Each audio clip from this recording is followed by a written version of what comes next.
Okay.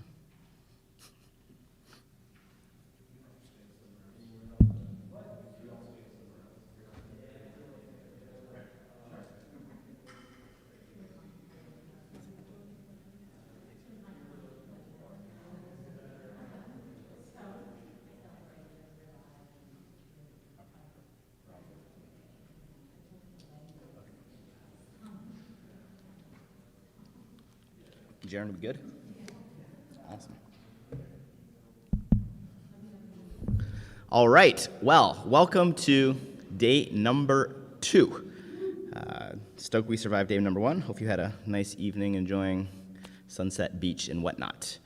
So I just want to again reiterate the goal of the training today before we dive into today's topics. It's really, again, to gain these foundational skills that will allow you to go off and become proficient Mac malware analysis. Today we're mostly going to be focusing on dynamic analysis. We'll dive into that, also talk about some anti-analysis techniques. There were a few questions I want to address before we go in. So one of the questions was, I saw this in the Discord channel, was, are there a tool or techniques to detect binaries that are encrypted with Apple's encryption scheme? So I'm going to try to find the slide where we talked about that. And again, we mentioned that macOS supports encrypted files that Apple themselves utilize, but some wily, sophisticated malware authors also have done. Okay, it's right. 3, 2, 1. Okay, perfect. Yeah, so we mentioned that. Right, so Apple uses this. This is a mechanism that is attempting to thwart static analysis. For example, if you open Finder in a disassembler, the disassembly is going to be junk because it's actually an encrypted binary. Same with doc and some of their other files. So the question was, is there a tool to detect these kind of files, and how does that tool work? So as far as I know, the only tool that does that is a tool called Task Explorer that I wrote. It's a little dated. So there's a few issues with it, at least on the latest versions of macOS. However, we can basically see that if you filter on hashtag encrypted, it will show you the binaries that are encrypted. This is an open source utility, so what we're going to do is we're going to look at how it does this. So if we, and you can grab this from Task Explorer on Objective-C's website. So let's hop over to GitHub. Objective-C,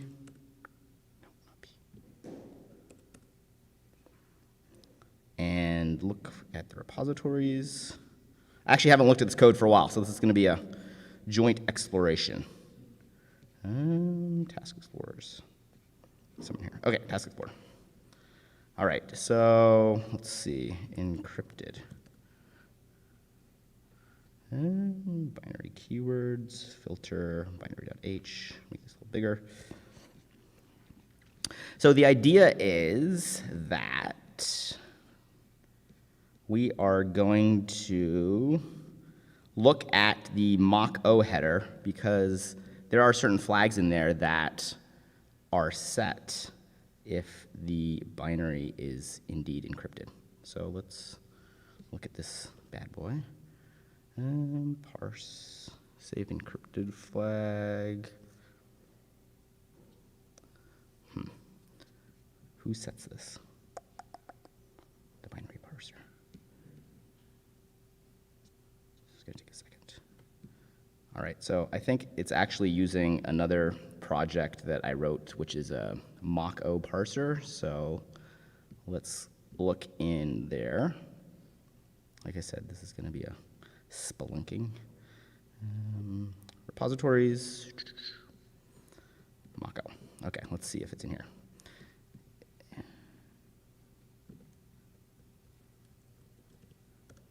this repository. Okay, cool.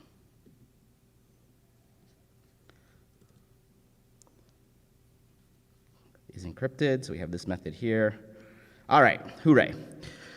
So this method is going to determine if a binary is encrypted with Apple's proprietary encryption algorithm. And so what we are doing is we are iterating over the mock-O segments. So right here we can say check text segments, any that are marked encrypted. We're going to set a flag saying the binary is encrypted itself. So what we do is we iterate through all the load commands. We talked about load commands yesterday. We're basically looking for ones that are segments. Obviously, we're not going to check the LC load dilib ones. And specifically, we want to check the text segment because that's the one that's going to have the flag set whether or not the encrypted code or the code is encrypted or not. So what we do is we grab the flags. If it's a 32-bit or 64-bit binary, there's different structures you have to use. You can see there's a segment command or a segment command 64. So this just can handle both 32 and 64-bit binaries. And what we're doing is we're grabbing the segment flags. So for each load command that is a segment, there's a flags member. And what we're doing is we're checking if this SG protected version 1 flag is set. So this is an Apple constant. So I think we could maybe check this manually as well. So if we go back to Task Explorer, it says, for example, the dock is encrypted. So let's find where the dock is located. Dock. Okay, so it's running out of here. We're going to use OTool, which is the command that can parse mock-O binaries. So we're going to dump the load command, all the load commands for dock. And if we look at the text segment, which is going to be somewhere up here, this is a big binary, so start at the top. Segment 64. Okay, there's going to be flags, and we can see the flags are set to be 80004-100. So now we need to figure out what the version of this bad boy is. So here, I wrote an article about this on the malware that leveraged it. We can see that SG protected version is 8.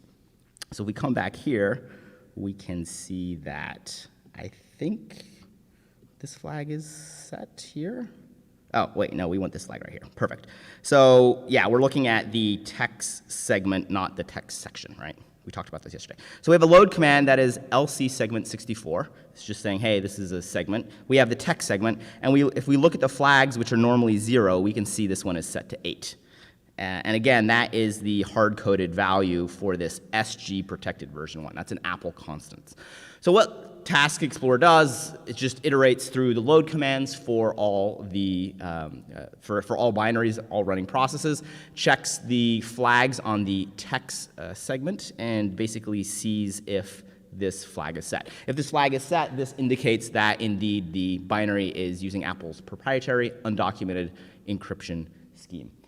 So again, this is a really good way to scan the system. I'm only aware of one piece of malware that utilizes this. This is Hacking Team's Implant. It was very creative on their part.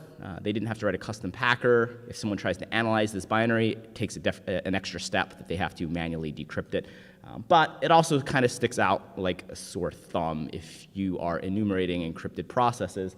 The only ones that should be leveraging this are Apple-specific ones. Question? Are you saying anyone can leverage it? Yes. Yeah, so it's actually not that hard to leverage. The encryption algorithm is Blowfish or AES, and the key that macOS uses is hard-coded in the SMC, which is the system management chip, I believe. If we Google SMC key encryption, it's like, don't steal this Mac or something. It's really a strange one. Hold on one sec. I had an article about it a while ago, so if one of my talks I did. Nope, we'll see if I posted it in here. It's not generally posted on a lot of places because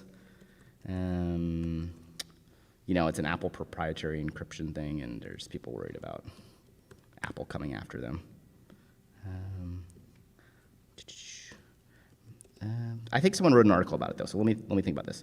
Blowfish, AES, and then, yeah, let's try this. Yeah, unfortunately, it's all my blogs.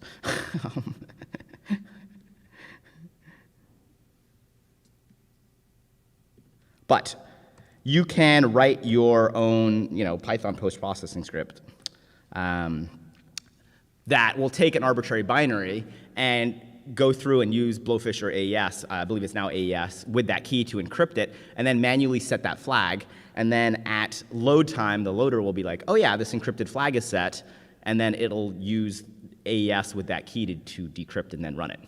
So it's not documented, but there's nothing stopping anyone from using it once you understand the encryption algorithm, the key, the static key, and also the flags.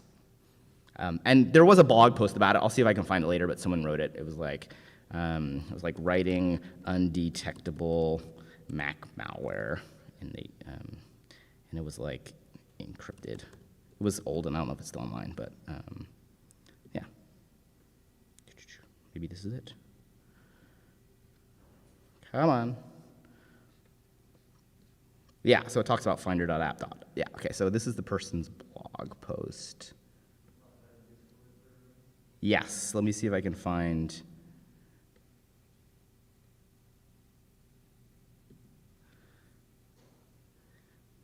And, this was talked about before and written about before, so, yeah, so this is the link. Let me post that in Discord. Training. Cool. So, an interesting read that kind of digs more into that. And he talks here about the flags and how macOS looks. This is actually code from Apple's loader. And so if it finds that flag being set, and again, you can set this on your own binary, right? It's going to then try to decrypt it using that encryption algorithm. And so, yeah, totally something people can do. And that's exactly what Hacking Team did. They basically understood the algorithm, and then they encrypted their binary. So it was kind of neat. So hopefully that answers the question about the encrypted binaries. If you programmatically want to detect it, how you can do it. Task Explorer is open source, so you could just look at this code. It's GPL'd, so you could use it as well. And then that blog post kind of dives more into the details of how it's implemented at the operating system level. Awesome. Were there any other questions yesterday before we kind of dive into today's content? All right, awesome. So, before we dive into dynamic analysis, I want to talk briefly about ARM. So let's just figure out where to start here. I am warning you, there's more assembly instructions ahead. We would start off and dive right in. But I really wanted to at least introduce you to the topic of reversing ARM malware. Why? It's because it's something that we're going to see a lot more of, and there are upsides for attackers to natively compile their malware to run on Apple's M1 system. So we talked yesterday about the fact that Mac malware is becoming more popular, largely because Macs are becoming more prevalent, especially in the enterprise. One of the main reasons is the introduction of Apple's M1 chip. I like to critique Apple a lot, but this M1 chip is, an incredible piece of technology. I don't know if you've run any of the new systems. I now use a MacBook Air for all my development. It just smokes my Intel-based MacBook Pro. Incredible, because it has this new M1 chip. And as Tim Cook says, a lot of the growth of Mac is fueled by the M1, and I think that's a very accurate statement. What is M1? You've also probably heard of it referred to as Apple Silicon. It's an ARM-based system on a chip. All a system on a chip means is a system that has multiple technologies on the same chip. So you find things like, as we can see in the diagram, the CPU, the GPU, DRAM, a cache, they're all shared. And one of the reasons why the M1 is so efficient is because these are all interconnected on the same chip. We don't really care about anything other than the fact that the CPU is going to run ARM64. So this means malware that's native to this CPU, if we take the binaries and disassemble them, They are not going to disassemble into the Intel instructions. They're going to disassemble into ARM64 instructions. The analogy I like to talk about, it's almost like a different language, right? Intel might be like Spanish, ARM is like French. So if you speak Spanish, you're stoked, but then, there's this new language, this new kid on the block. You have to understand kind of a new language now if you want to fully analyze such malware. We could talk briefly about Rosetta. It's just the mechanism that Apple has designed to allow Intel-based code to run on ARM systems. An incredible piece of technology that makes the transition essentially seamless. There are a few hiccups. I've been able to trigger Rosetta crashes every now and again. And Apple even notes that this is not a substitute for creating a native version of the application. So this is the reason why M1 malware is a thing and why we need to talk about it. First, it was inevitable. If attackers compile their malware to run natively on M1, it's going to run, for one, faster. It doesn't have to go through this translation process. Also, it avoids any potential Rosetta crashes. These are very rare, but they are, or at least were, out there. The other thing that was interesting, I did some preliminary research where I took a piece of malware that had been compiled to run on both Intel and ARM-based systems. And this was embedded in a FAT binary. We talked about FAT, or universal binaries, yesterday. They are simply binaries that have multiple architectures in the same one. It's just the version A of the binary and version B concatenated together with a little header that at runtime, the loader selects the appropriate one. Generally speaking, the two binaries are going to be logically identical. I mean, they don't have to be, but they essentially almost always are. But at the instruction level, they're going to have different instructions, right? Anyway, so what I did was I took this malware that was logically identical, uploaded the Intel version and the ARM64 version, and we can see that there was a decent drop in the signatures of this malware. So this was a known piece of adware. It'd been around for a while.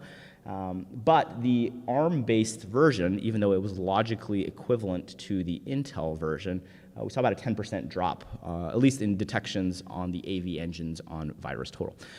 This is interesting, and it means that a lot of the signatures that the AV companies are using are architecturally specific. They might be looking for a certain sequence of instructions or byte codes, which in the Intel version, whereas when you recompile it on the ARM version, those instructions are going to be different. They're going to be ARM instructions. So it's, I think, also important to talk about M1 malware in that context to realize that if you're developing security tools or detection mechanisms, don't create signatures that are architecturally specific. And then finally, and most importantly for us, is this last one over here. Let me turn on my thing. And that, as I mentioned, is the disassembly is ARM64. So we have something like this, and they're like, okay, there's some move instructions, but SVC, like, what the heck is that? And this was me 6 months ago, right? I'm very comfortable reading Intel assembly, but ARM, I was like, oh man. So, this was something I recently had to dive in and wrap my head around too. Now you know how we do it. Exactly. So that was one of the goals of this training was to provide the information that I wish I had, years ago, but also even just 6 months ago, if we're being honest. I've read a lot of ARM books since then. So the first question we need to ask ourselves is, how do we identify M1 code? And to take a step back, if an attacker wants to create a binary that runs natively on these M1 systems, Apple has made it super easy. You just recompile your source code in Xcode, which is Apple's developer product, their IDE, and you basically say, I want this to run on M1 systems. I believe that's the default now, anyways. And then Xcode will take your source code and compile it, usually an Intel version and an ARM version. It's generally wise to distribute the software with both versions because a large number of users still have Intel-based systems. And while Intel code can be translated and emulated to run on M1, the opposite is not true. So if malware is distributing itself as an M1 only binary, and a user clicks on an Intel system, it's not going to be able to run. And so malware authors are not going to do that because they want to infect everybody. Greedy bunch. So There are some differences, though, by determining what an M1 binary is. And this is important, again, if you're analyzing a binary. We talked about running the file command. If it's ARM code, you're going to have to use or understand ARM instructions, unless you're just doing some basic triage or dynamic analysis. So it's important to know. So here we have Apple's calculator.app. You can see I ran the file command on it. And the file command has correctly identified it's a 64-bit Mach-O executable. Again, Mach-O is the executable file format used by macOS. However, it says that it's a universal binary, meaning a fat binary, with two architectures. We have the x86-64, and then below it we have ARM64E. ARM64E is just an enhanced version of ARM64, the ARM64 instruction set. I believe it's something that Apple has pushed. It has a bunch of extra features such as pointer authentication. You don't really have to worry about it, but if you see ARM64E in your head, you can think, this is roughly ARM64. Here's kind of a diagram of that universal binary we talked about, the header, and then in this case, we have calculator. It first has the Intel binary, and then the ARM binary concatenated after it. Again, when the user double-clicks it, the system will figure out which version of the binary to execute.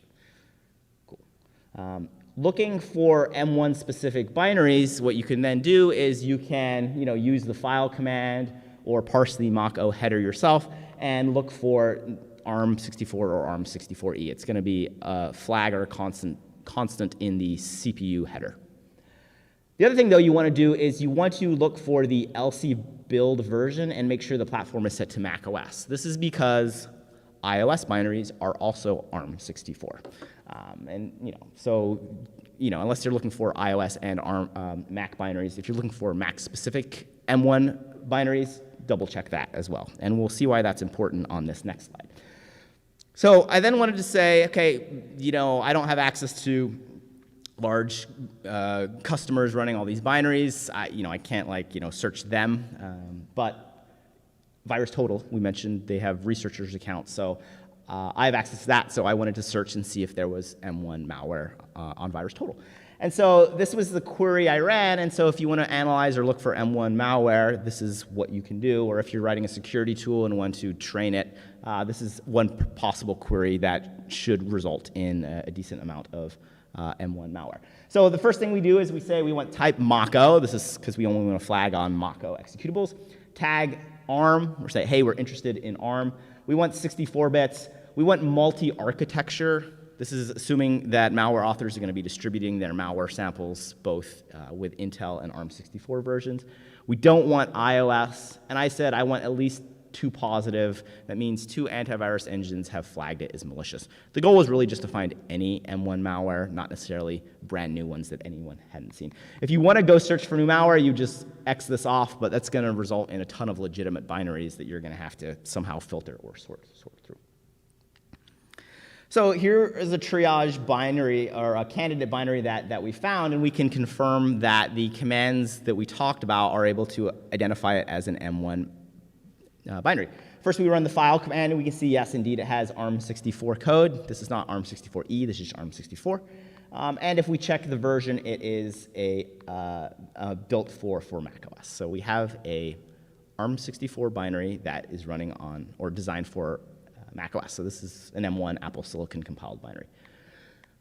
Interestingly, the certificate was revoked. So we talked yesterday why it's good to check the code signing information. If you find a binary with a revoked certificate, it is almost certainly malware. Apple doesn't revoke certificates except generally if something is malicious.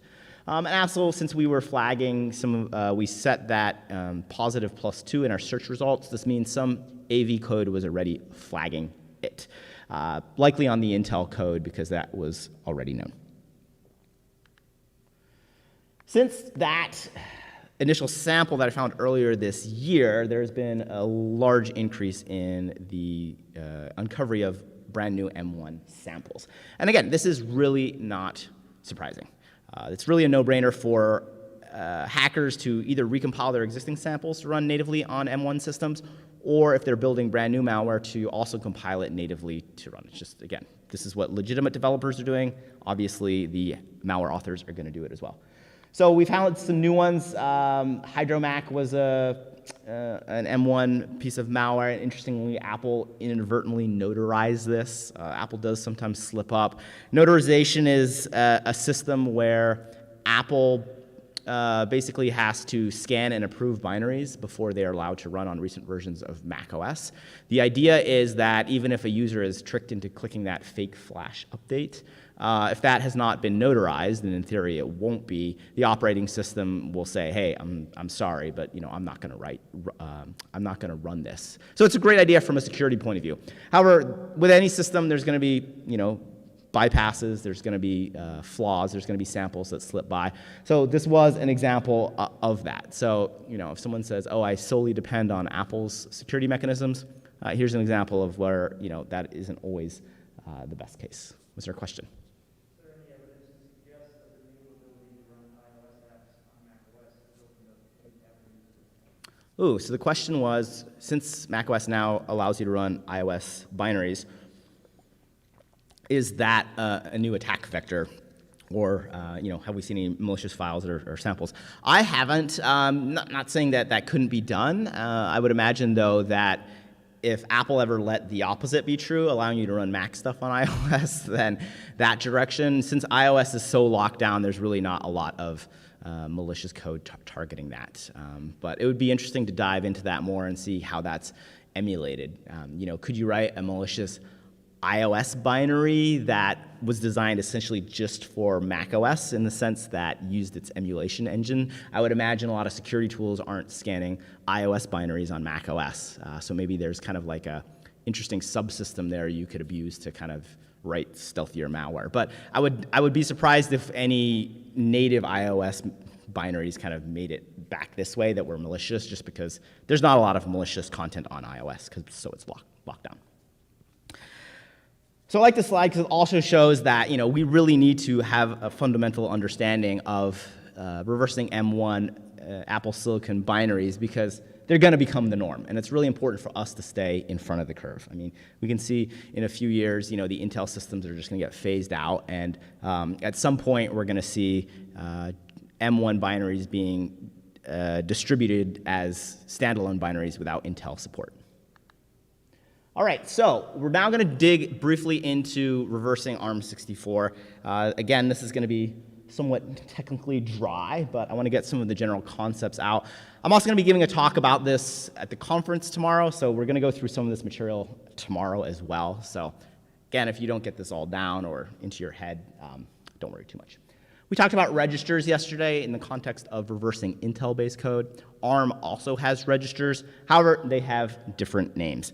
I actually find them easier because they're sequentially named X0 through X30, which is great. So you don't have to memorize all these random, RDI, RSI. It's just like X0, X1, X2, X3. Okay, awesome, sweet. There's also some dedicated registers. There's SP, which is the stack pointer. PC is the program counter. That's probably the most important one because it contains the address of the instruction that the CPU is going to execute. So if you're debugging a piece of ARM64 code, PC will point to the next instruction. If you open up a piece of M1 malware in a disassembler, it's going to set PC to be the entry point of that binary. There's also a virtual register called XZR that's always set to 0. It's just kind of like a 0 register that code could reference. And there's also then this P state or processor state that just has flag values. So if a operation sets, for example, the 0 flag or the carry flag, that will be in the P state entity that then subsequent instructions can reference. And we'll see examples of that. Yesterday we talked about when you're analyzing a malicious binary in a disassembler, you don't want to spend time understanding all the assembly instructions. That will just take months. So generally what you want to do is you want to focus on the code around function calls. We mentioned, for example, if a binary is writing a file out to disk, it might be how it's persisting. You want to see the arguments that it's passing to that file API to uncover the file it's creating or deleting or accessing. So it's important to understand the register values at the time of a function call. We mentioned there's this thing called the ABI, or the Application Binary Interface. This is just the rules or the protocol that specify how registers are used during a function call. On Intel, it was like RDI, RSI, RDX, RCX, R8, R9 for the arguments. Well, in ARM, it's really easy. arg0 is x0, arg1 is x1, all the way up to arg7. Super easy. I find it way easier to remember that. I don't have to write these down.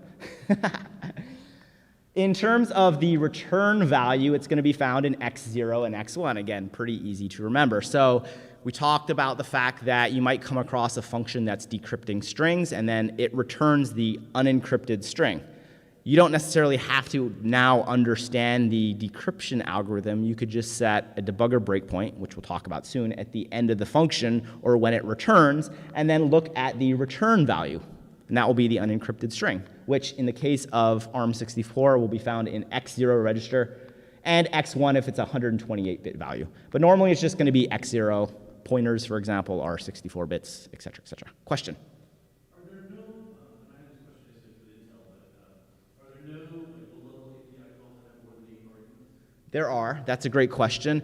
I'm not aware of any low-level APIs, but in malware I've seen APIs or functions that have more. So what happens, and this was a great question, I'll repeat it for the live stream, what happens essentially if there's more than 8 arguments?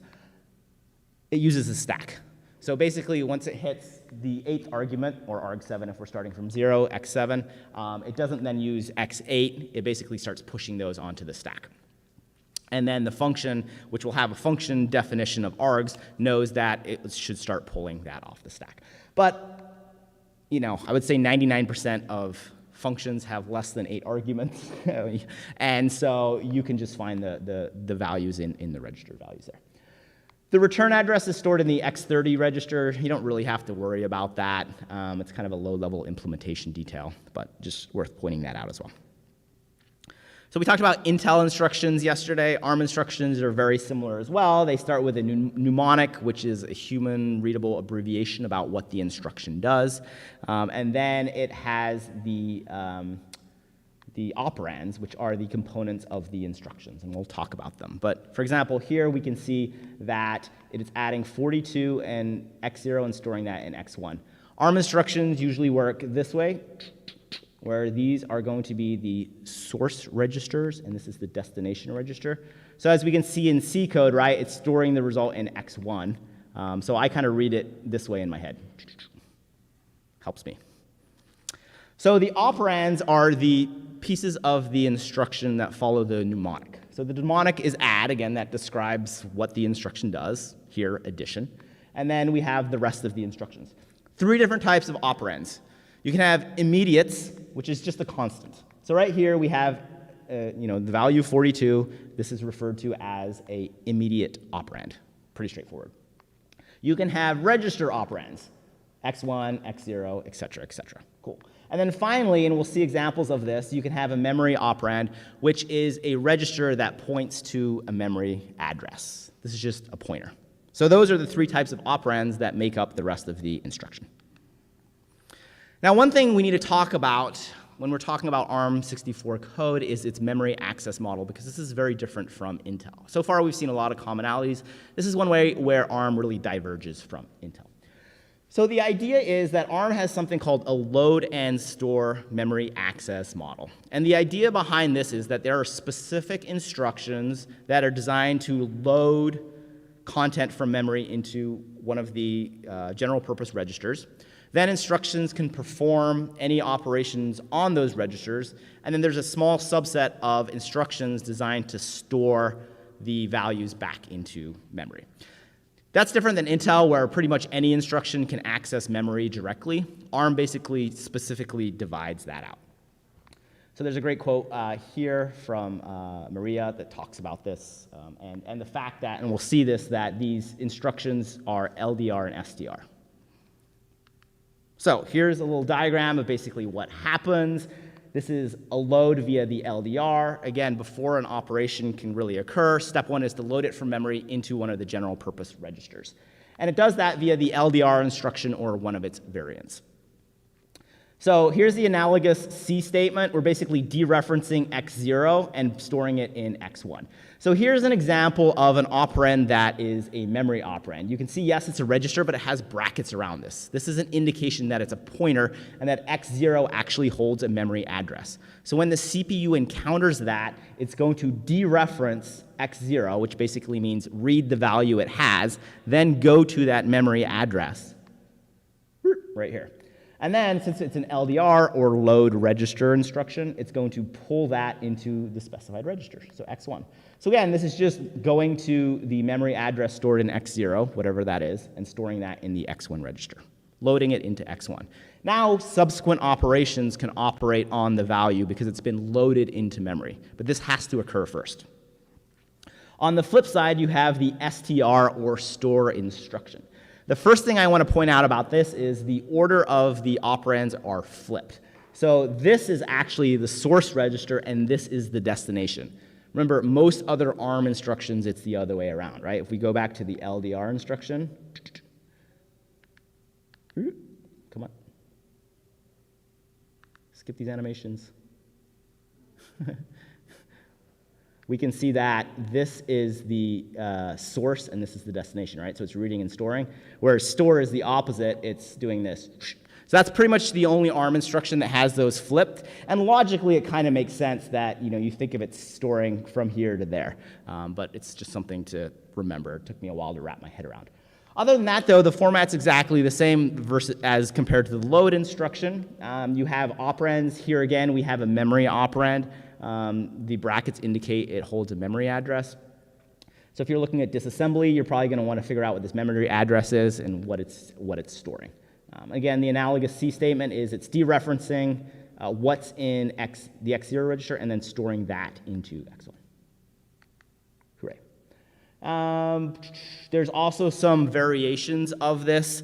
You can also, ARM has the ability to add an offset to the memory address it's storing to. So for example, if you're reverse engineering some malware and you see something like this, know that it's going to use x0 as the base address, but add 42 to it before then it stores the value. So again, the analogous C statement, if you're more familiar reading C, you can see that x0 plus 42, and then that's dereferenced. You can also use a register as the offset value as well. So these are just different addressing modes that you might encounter while reversing M1 malware. Briefly want to talk about the compare instruction. A lot of times we see malware performing an operation and then comparing the result and then taking some action that might impact your analysis. We're going to be talking lots about anti-debugging capabilities. So you can imagine that malware calls a function, hey, am I being debugged? And then if it detects a debugger, it will exit. So if you're looking at the disassembly, you'll see a function call and then a comparison to check the result. So the comparison instruction is implemented via the CMP instruction. And what it basically does is it compares to comparisons.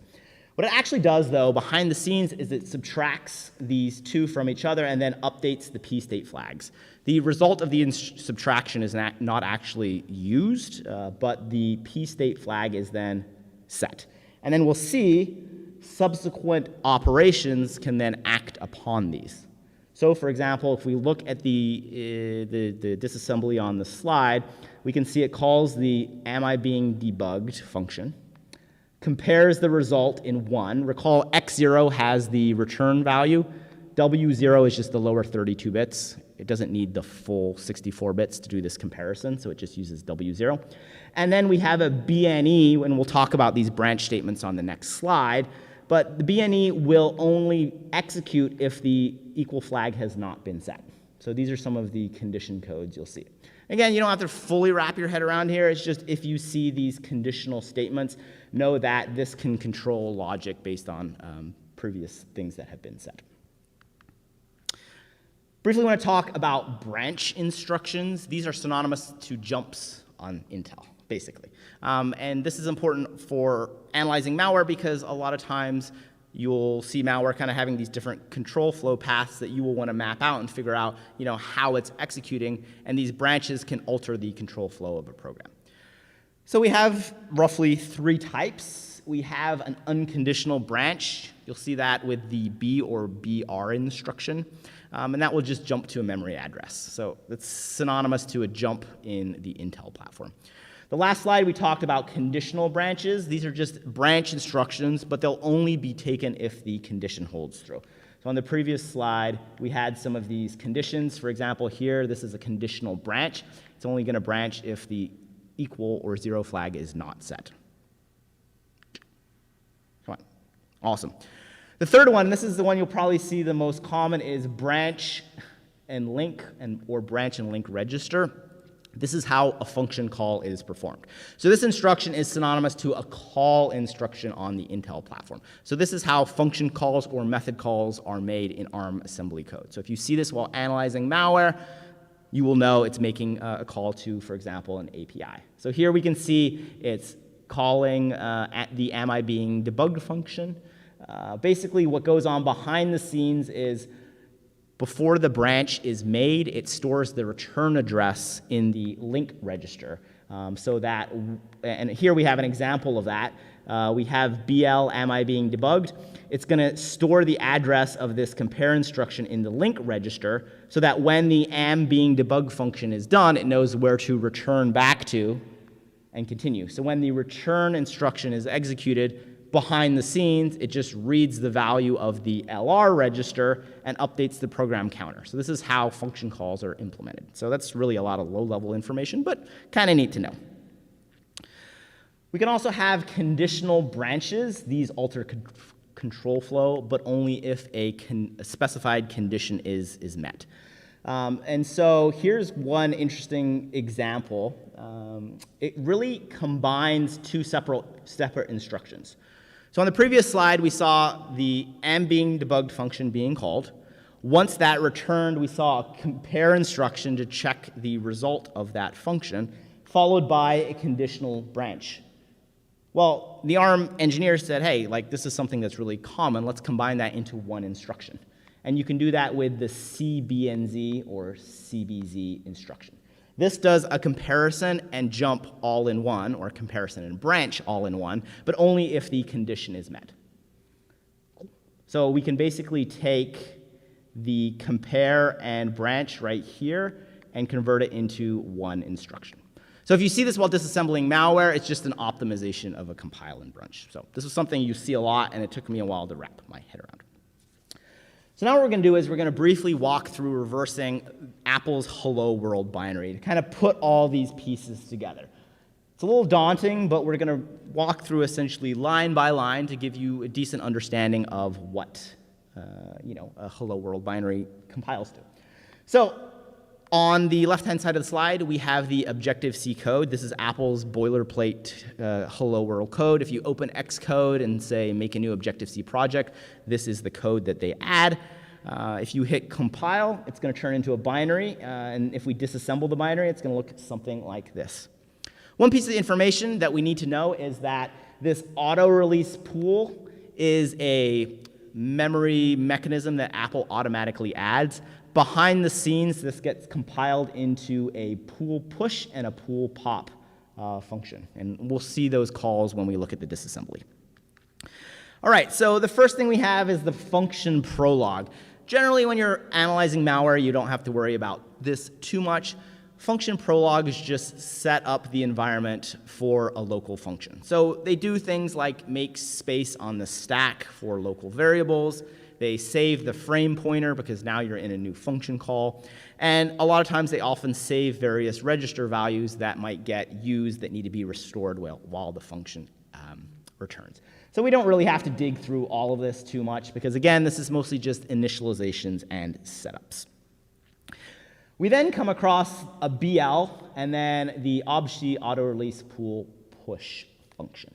Recall that B or BL is the branch and link. This is the instruction to make a call. So we know the call is about the disassembly, the hello world call, code is about to make a function call. And we can see it's going to call this. Pretty straightforward, right? We mentioned then that when a function returns, that the return value is going to be in the X0 register. And so since the pool push function returns a pointer to a pool object. If we read the Apple documentation for this, the code is going to need to store that so it can access it later. So this instruction on line 13 is accessing the X0 register, which holds the return value from the pool push function, and it's going to store it on the stack using the str. So it's basically storing it on the stack so that it can use it later. It then invokes the hello world nslog function to print out the hello world string. So let's look at the assembly codes for that. The first thing it needs to do is it needs to initialize the address to the hello world string that's embedded in the binary. And it does that here in these two instructions. We can see that it's basically has a base address and then adding 8, and the disassembler is smart enough to figure out that then this will hold the value of hello world. We can see, though, it's going to be in the X9 register. Now, the nslog function takes a single parameter, which is the string we want to print out in this case. It's going to be hello world. Recall that the first argument, arg0, is stored in X0. So the code has to initialize the X0 register with the address of the hello world string, which was stored in the X9 register. So that's why right here we're moving X9 into X0 to prepare the argument for the function call. Then again, we have the branch and link, the BL instruction, to invoke the nslog. Awesome. Since nslog doesn't return anything or doesn't return anything that the code needs to care about, it doesn't store the return result, essentially ignores that. Following that, we have the call to the pool pop API function, and this is basically going to pop or restore to release the auto release pool. If we read the documentation on pool pop, Apple says it takes a single argument, the address of the pool object to release. Recall we previously stored this pool object on the stack right here. So the opposite instruction to the str instruction is the ldr instruction. So right here, we're loading the saved pool object back into X0. Again, X0 is the first argument.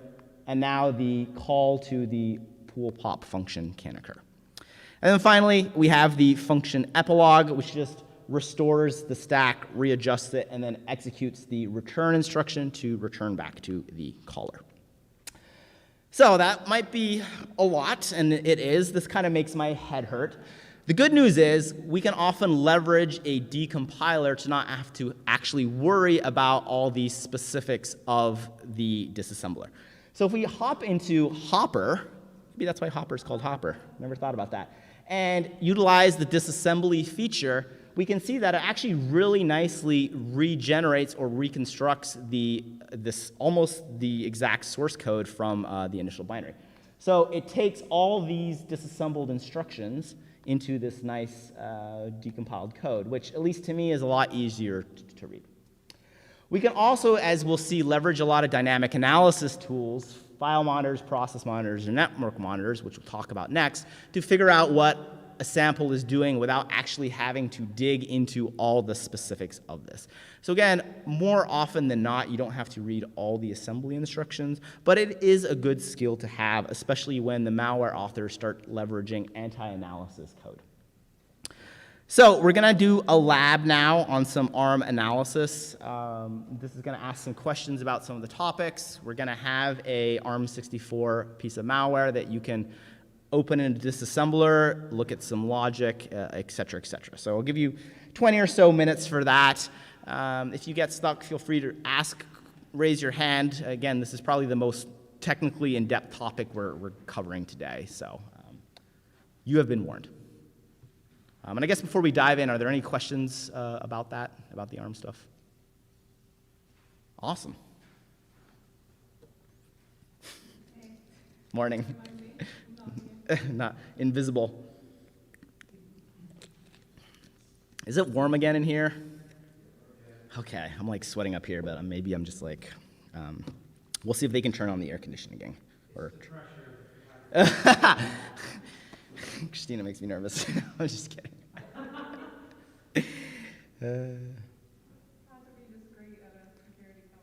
Yes. Yeah, it is toasty in here. I mean, I guess this is getting us ready for the beach later.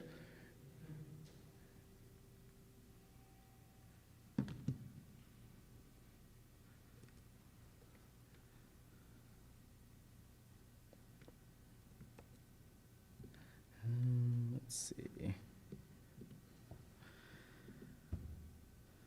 ARM analysis.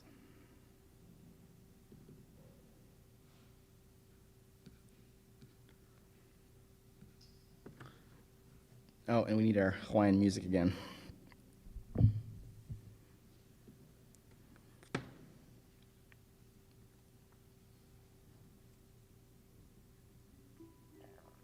Hawaii's Lagos.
Which country? Russia. North Korea. North Korea. Lazarus. They're actually probably the most prolific APTs. At least of the ones that get caught the most. So they're either really sloppy or just gives us like, what are you gonna do? Come to North Korea?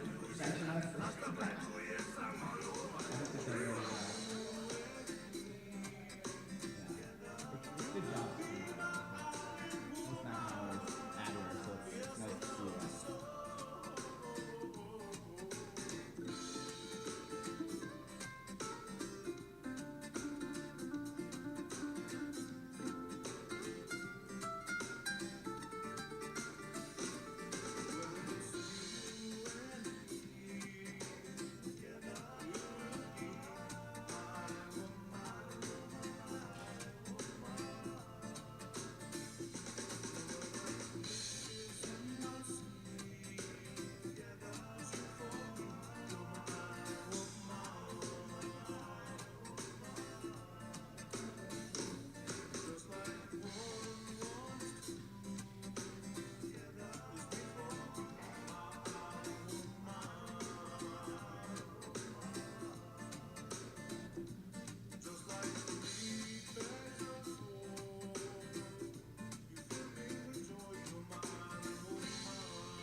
Oh, let me message her. I was just talking to her about the AC.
All right, let's start going through this lab. If you're still working on it, that's fine.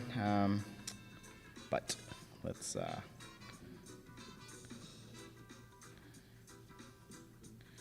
get this out of the way. All right. So first, ARM64. Also, we'll point out the answers for all these labs will be made available afterwards. I'll share these documents with y'all. So, all right, let's mute the music. So the first question was, how can one tell if a binary contains ARM64 or ARM64E code to be able to run natively on macOS? Again, this is important because, if you disassemble it, it's going to show up as ARM instructions. And so the answer for that is you can use the file utility.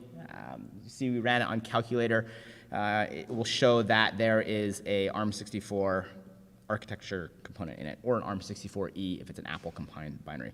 There's a few other tools as well. You can use the LiPo tool with the -arch flag. This will tell you what architectures are in there. It's a little more succinct maybe than the output from the file utility. So here you can see we ran LiPo-arcs again on calculator.app. We talked about app bundles yesterday. So if you give it just the .app, that's really just a directory structure. So these utilities are going to be like, this is a directory, what do I do? So you always have to give it the full path to the executable. It's just something to kind of be aware of. Here you can see, since it's universal binary, identifies the architecture both as being x86-64, which is Intel, and then also ARM64E. We talked about using OTool, looking at the build version to see that specifically this is a binary designed for macOS versus iPhone. As we noted, iPhones also run ARM64 code. Next question asks about functions and method calls, specifically how registers are used. Didn't fill out this table, but x0 through x7 we mentioned are the arguments. And when we reverse, for example, hello world, the nslog function, its first argument is the string to print. And so if we look back in the disassembly to see what x0 had been initialized with, we could see it was the hello world string. So now we could say, okay, this is what NSString is doing. Normally when analyzing malware, you're looking at more interesting APIs, but you're going to take a similar approach, look backwards in the disassembly to figure out what the register values are being initialized with. In the context of the function, x29 is the frame register. We talked about x30 being the return address. Generally don't have to worry about them while reversing malware. This is just kind of low-level details of that. X0, though, contains the return value from a function. That's often very important when you're analyzing malware because a lot of helper functions will do interesting things, and you might not necessarily care exactly what the helper function is doing if you can just look at the return value and then say, oh yeah, it's building a path to a property list to persist, or oh, it's decrypting a string and this is the decrypted string. A lot of times, and we'll see this in the debugging section, this is how you do that. We talked briefly about ARM's load and store memory access model. It's just understanding that there are dedicated instructions to load data from memory into the general purpose registers, and then also the SDR instruction is used then to store them back once the operations are done. So you'll see that a lot in disassembling code. We talked about the compare instructions and branches, and then also the optimizations that you might see when analyzing malware. So for example, here we have a compare and then a branch not equal. That can be combined into one instruction, compare branch not 0. So it's good to be aware of that if you see that to understand what that is.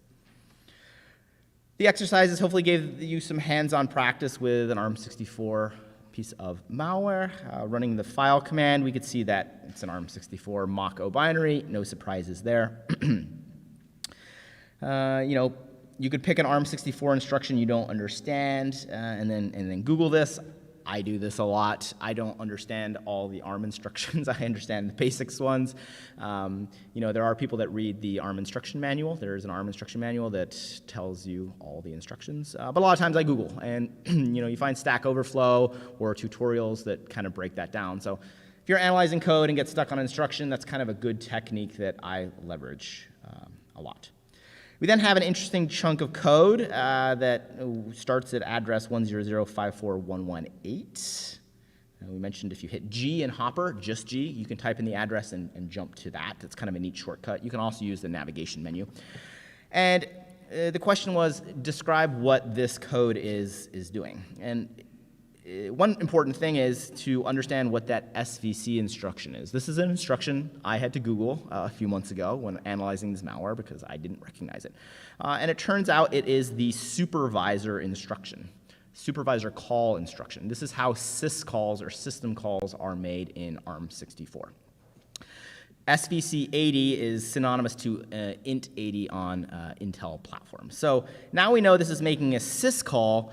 We can look at what the syscall is going to take, and we can learn about its arguments. And so what we can do is we can look backwards in the disassembly to see what x0, x1, x2, x3, et cetera, are initialized with, because again, these are the registers that hold the argument values. So first we see in x0 there's the value 1a. Well, in the context of making a supervisor call, 1a is the sys ptrace supervisor call.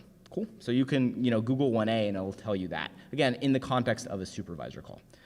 Also then, if we look at the 1f, in the context of a sys ptrace system call, it is the pt deny attach. So this is just mapping the hex value to a constant. And we'll talk about this more when we do the anti-analysis section, but basically what the malware is doing, it's making a system call with the pt deny attach flag, which tells the operating system to prevent debugging. So the malware is basically implementing some self-defense, some anti-analysis logic. This is a great example of why it's actually really important to understand ARM instructions, because if you start debugging this malware sample and this code executes, it's going to kill your debugging session, which is really frustrating, really annoying. Also, if you look at this decompiled code, the decompiler might struggle with this. So as we'll see, when you're doing anti-analysis logic detection, a lot of times, unfortunately, you have to dig down into the disassembly. But the good news is, as we'll see, a lot of malware uses the same tricks. So I would say the majority of M1 malware that's doing anti-debugging logic is going to use a similar code pattern to this. So once you kind of start to recognize these techniques, you can start seeing them in unrelated malware samples, which makes our job a lot easier. Can you show what your search would be to figure out what 0x1a is? Yeah, exactly. That's a great question. So the question for the live stream was, how do we determine what these constants values are? So as I mentioned first, we first have to understand the context of them being used. So that's SVC supervisor call. So what we can do is, I'm going to cheat and actually go backwards because I think that will help show how to do this. And let me make this a little bit bigger. So basically, we would want to look for syscall.h, I believe, and I'll make this bigger too. These are the mapping of the syscall values. And so I think the first one we had was it ptrace? Cool. So we have sys ptrace is 26 decimal. If we convert 26 decimal to hex, because in the disassembly it was hex, 26, we can see that it is 1a. So we'll go back and we'll walk through that. I kind of wanted to find it first to make sure I wasn't making things up. So we have an SVC instruction. If you Google that, read about that, you'll learn that it's going to take the first parameter here, x0, is going to have a numerical value that maps to the system call to make. Those system calls are defined in a syscall.h file. Again, these are just the kind of things you learn after doing this and reading the documentation. So what we then have to do is find the syscall and find what 1a is. So 1a is the value that it is calling, right, in x0. It's in hex. Hex is a base 16 numeric value, which is what disassemblers use because it's more mappable to binary code. So we probably want to convert hex to decimal. We can do that in the calculator.application. If you hit command 3, it'll bring you into like the debugger version. This is default 2 is math, 3 is programmer mode, whatever. Yeah, so kind of neat to do that. So we have 26. We have 1a from the disassembly. If we click on base 10, which is decimal, we get 26. If we go back to the syscall.h file, which is the header file for system calls, we look at what the value for 26 is, and we find out it's sys ptrace. So now we know that the system call it's making is the sys ptrace call. So now we go read about the sysptrace call, and then we can figure out that, or the documentation will tell us that the first argument for that syscall is going to be a flags value. So again, we're going to kind of cheat and go backwards, but I know, because I've done this a bunch, and you will too once you start doing that, that the value for pt deny attach is 1f. So again, if we do like hashtag define pt deny attach, you can see these links are all purple because I've been Googling this.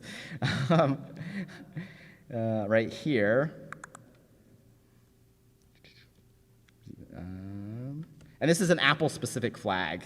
Oh, cool. So you can see they've defined it here as 31 per Apple open source for ptrace. So again, if we go back to the disassembly, we can see that the value of it is 1f.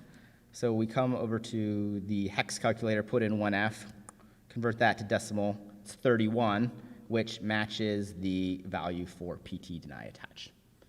So you kind of have to be like, okay, we're making a service call, a system call, read about that and figure out, okay, it expects the first argument to be a system call number, and then find the documentation that has all the system call numbers, figure out what system call it's making, then go read about that system call, in this case it's the ptrace system call, to learn about what flags it takes, and then more Googling and reading the man pages. So it's kind of a in-depth process, but the good news is you know, once you, for example, see the syscall now, malware is likely only going to be using syscalls for things like anti-debugging, because normally it's just going to call through the normal API methods. But a very good question. And as you can see, the links were all purple because I recently was being like, what is pt deny attach? So great question. You end up reading a lot of header files, I guess would be the TLDR on that. All right, so now we're going to talk about dynamic analysis. And the great thing about this is not as a complicated topic as the ARM stuff, so you know, we can kind of breathe a sigh of relief and soldier on. But again, I really think it was important for us to touch on that topic because we're going to see a lot of more ARM malware, especially in the not too distant future. So dynamic analysis is great, because essentially what we're doing is just running the malware and watching passively what it does. And a lot of times, if we've set up our dynamic analysis environment correctly, we can glean a ton of information by just running the malware. So it's a really good approach to quickly and efficiently gain an in-depth understanding of a malicious sample. One thing that's really important is we are running the malware, so don't do this on your base system. Always do this in an isolated virtual machine or a dedicated analysis. Just, you know, we are playing with malware. We don't want it to escape the lab and infect the world. No, I'm just kidding. So what can you do with dynamic analysis? Well, we'll talk about each of these, but the main types are process, file, and network monitoring. And we're going to go through each of these. Dynamic analysis also involves debugging, which we'll get to, and that kind of combines disassembly and reading assembly instructions, so we're going to kind of leave that for later. So first we'll talk about monitoring processes. This is one of the first things I do when analyzing a sample. I just run it in a virtual machine while a process monitor is running to see what other processes it spawns. For basic to intermediary malware, a lot of those samples will delegate actions to shell commands, which means they will invoke built-in utilities of macOS to perform their malicious logic. And so if we're watching what processes a sample is spawning, we can very quickly gain an in-depth understanding of exactly what it's doing. So things like installing, right? If we look here, we can see that this malware sample is calling the mv command, which is the move utility of macOS, to move a script into var root. We also then see it moving a com.startup.plist into library/launch daemons, and then invoking launch control, which is a built-in utility to launch a launch item, in this case a launch daemon. So immediately we now know how this malware is persisting. We didn't have to open a disassembler, read any disassembly logic, didn't have to extract any strings. We basically just ran it and watched what we did. That's great. So a lot of times you can figure out things like how the malware is installing itself, how it's persisting itself. A lot of times too you can see the persistence payload. For example, now we can see that since it's move that to the launch daemon directory? Well, we could just go manually look at that plist file and see what binary it points to uncover the persistently installed component of the malware. And then a lot of times you also see actions and capabilities of the malware performing things. So, for example, a lot of malware will use curl to exfiltrate documents and files. So you can see that in a process monitor because process monitors will also show you the arguments. I recently wrote a process monitor, which is my favorite. There's no built-in process monitor into macOS, at least on recent versions that kind of give enough information. So I wrote an open source process monitor. Conceptually, it's very simple. It just uses the endpoint security framework to register for exec events. Whenever an exec event occurs, which is a new process being spawned, the operating system will deliver a ton of information about this that then gets printed out. So we can see, for example, the process event, all the arguments, the signing information, this is great, and then the path and the PID of the process. So this can be very helpful, very useful. Next. There are a few prerequisites to running this or a similar process monitor. Wait, come on. Sorry, I ran out of sync with the slides and the computer. Okay, cool. One of the things is this is a terminal application, so you have to grant the terminal full disk access. This is because to use the endpoint security framework, which monitors all processes that could be executed from all different locations, Apple requires full disk access. You also have to run at root. Again, this is another Apple prerequisite because you are monitoring process activities and their arguments. So this understandably makes sense that you don't want an average user doing this. So you have to run it via sudo or from a root command prompt. And then finally, though process monitor is an application bundle, it's only an application bundle due to the entitlements that Apple requires it to have. But other than that, it's a command line utility, so make sure when you run it, you specify the full path. If you double click it to launch it as an application, it's going to tell you, hey, you need to run me from the terminal. And when you do run it from the terminal, you have to specify the full path. But other than that, it should be hopefully fairly straightforward. And in the labs, we'll play around with it. Somewhat similar to process monitoring is file monitoring. File monitoring is arguably maybe somewhat more powerful, but if nothing else, complementary to process monitoring. More advanced malware samples, those written by sophisticated APT groups, realize that spawning child processes to do your bidding, while convenient, is very noisy. The creation of a new process is, as we saw, a trivially observable event. Right? If a malware is using curl to exfiltrate documents, really all you have to do is run a process monitor, and you will see the address of the command and control server, the documents it's exfiltrating. Like, it's trivial to analyze. And also for security tools, a lot of them will monitor for new process creations. For example, if you open a Word document and it spawns Python or curl, like that's a big red flag. So advanced adversaries know this and basically say, hey, we're going to implement, for example, if we want to move a file, we're going to invoke the file APIs directly. We're not going to be lazy and delegate this out to the move command. So in that case, a process monitor really might not show you that much. And that's what advanced adversaries want.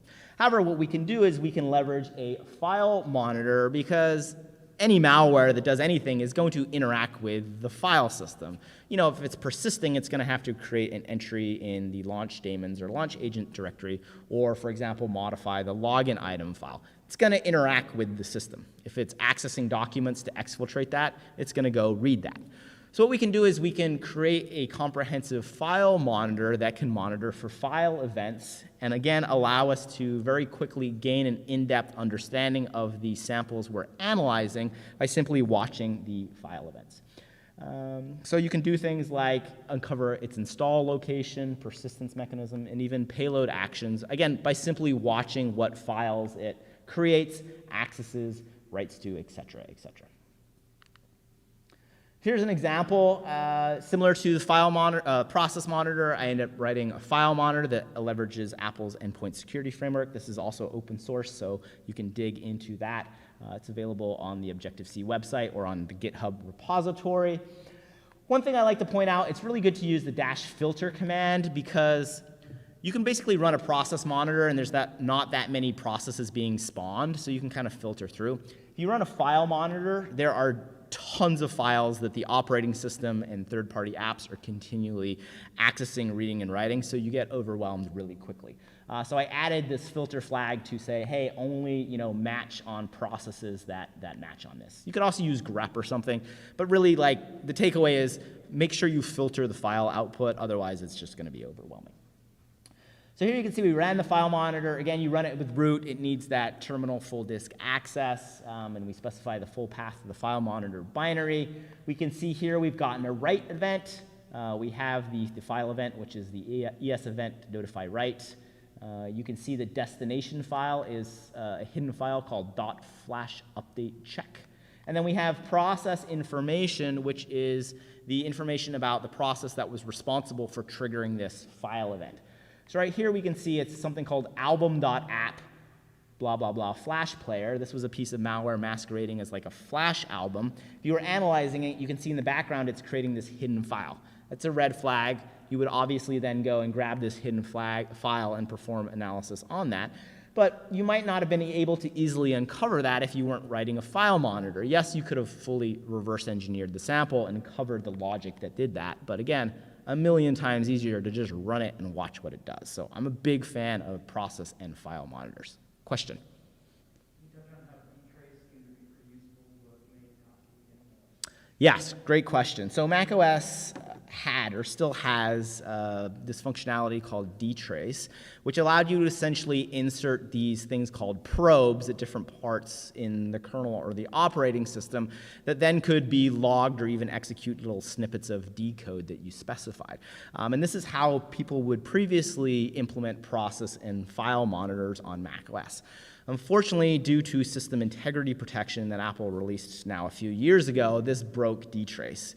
What really sucked is Apple actually shipped with various dtrace programs. One was called, I think, exe snoop, which was a nice process monitor, that they broke via system integrity protection. So if you go run exe snoop, which I think still ships with Mac OS, it just doesn't work. I mean, the solution is to go turn off system integrity protection, but that's kind of a hassle. So dtrace, very powerful utility, really good tool. Doesn't really work that well on macOS unless you shut off system integrity protection. And this is kind of an interesting example of the trade-off between security and usability. System integrity protection is great. Not knocking Apple. It's a really great technology and protects a lot of Mac users. But a lot of times these additional security features will complicate security tools. Apple, though, recently released the endpoint security framework, which is what these tools leverage, which is kind of a great solution. So I think they were kind of hoping people would transition to that and write new process and file monitors. But it was unfortunate that kind of the built-in process monitor is, in my opinion, not really that usable. So good question. All right, so now we're going to play around with file and process monitors. This should be a more hands-on, kind of easier lab in the sense that, we get to like run some malicious code and see what it does. Again, I'm going to stress, do any dynamic analysis in a VM. We talked about doing static analysis. You can generally get away with doing that on your base system. Not the same for dynamic analysis, so make sure you don't infect yourself. And again, if there's any questions, I'll be walking around or pop in the Discord channel as well. And then after that, we will talk about network monitoring, which is pretty fun, and we'll see where we're at in time for lunch.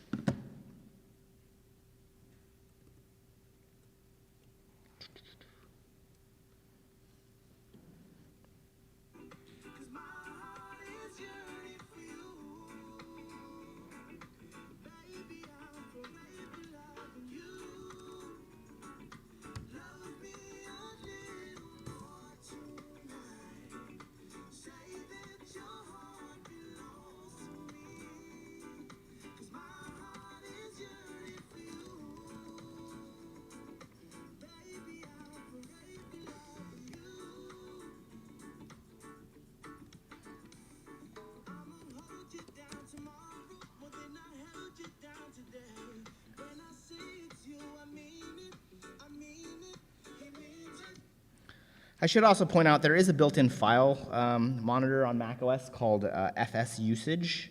It's decent. I mean, it's kind of quick and dirty. It's built in, so you don't have to download any additional content. You run it as root.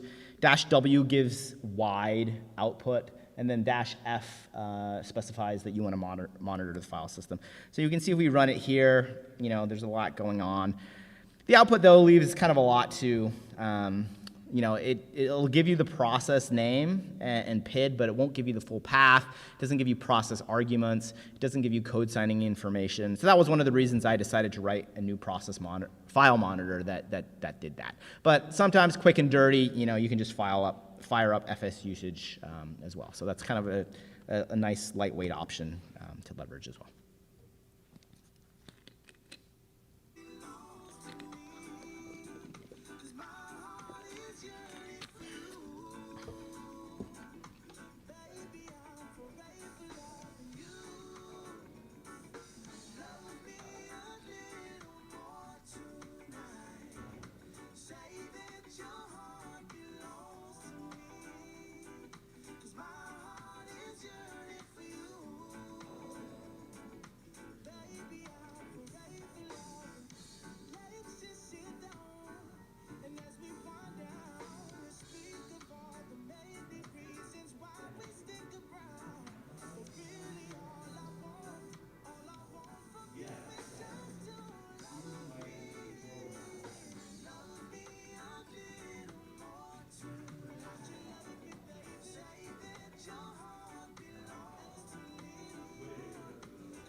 They better. I mean, it's the thing to do.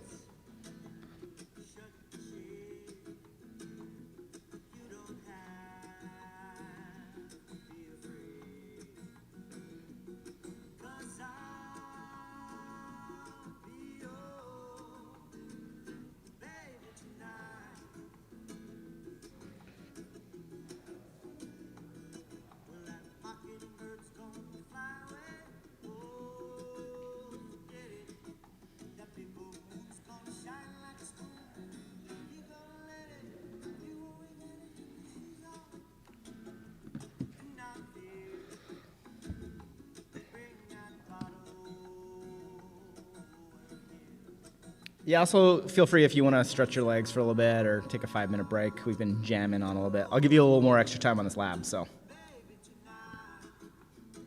don't feel rushed.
Best joke.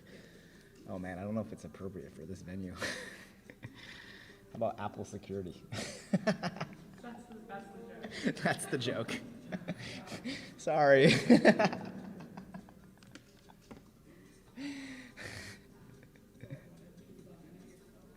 Oh, you should have just said that. Maybe. Yeah, no. Awesome. What lens do you have? Oh,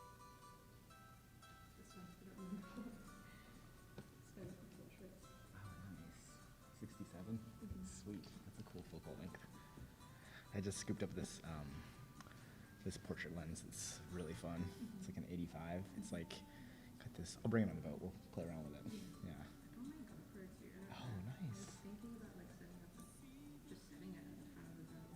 That's a great idea. We should live stream the event. Oh, true.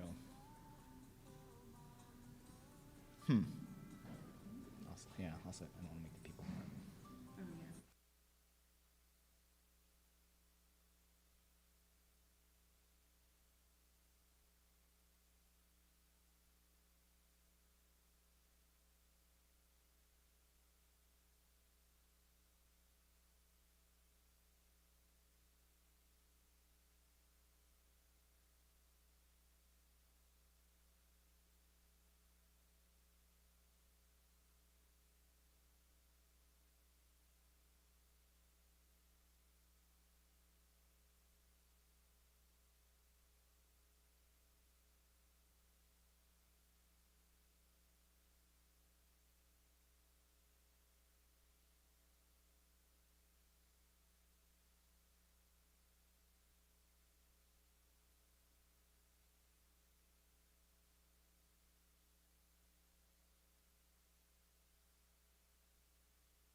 Turn the mic back on.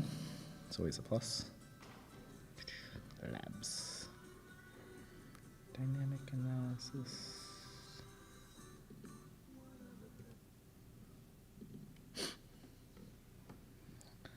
All right, so this lab was about dynamic analysis, specifically file and process monitoring. Next, we'll talk about network monitoring, which is also very complementary.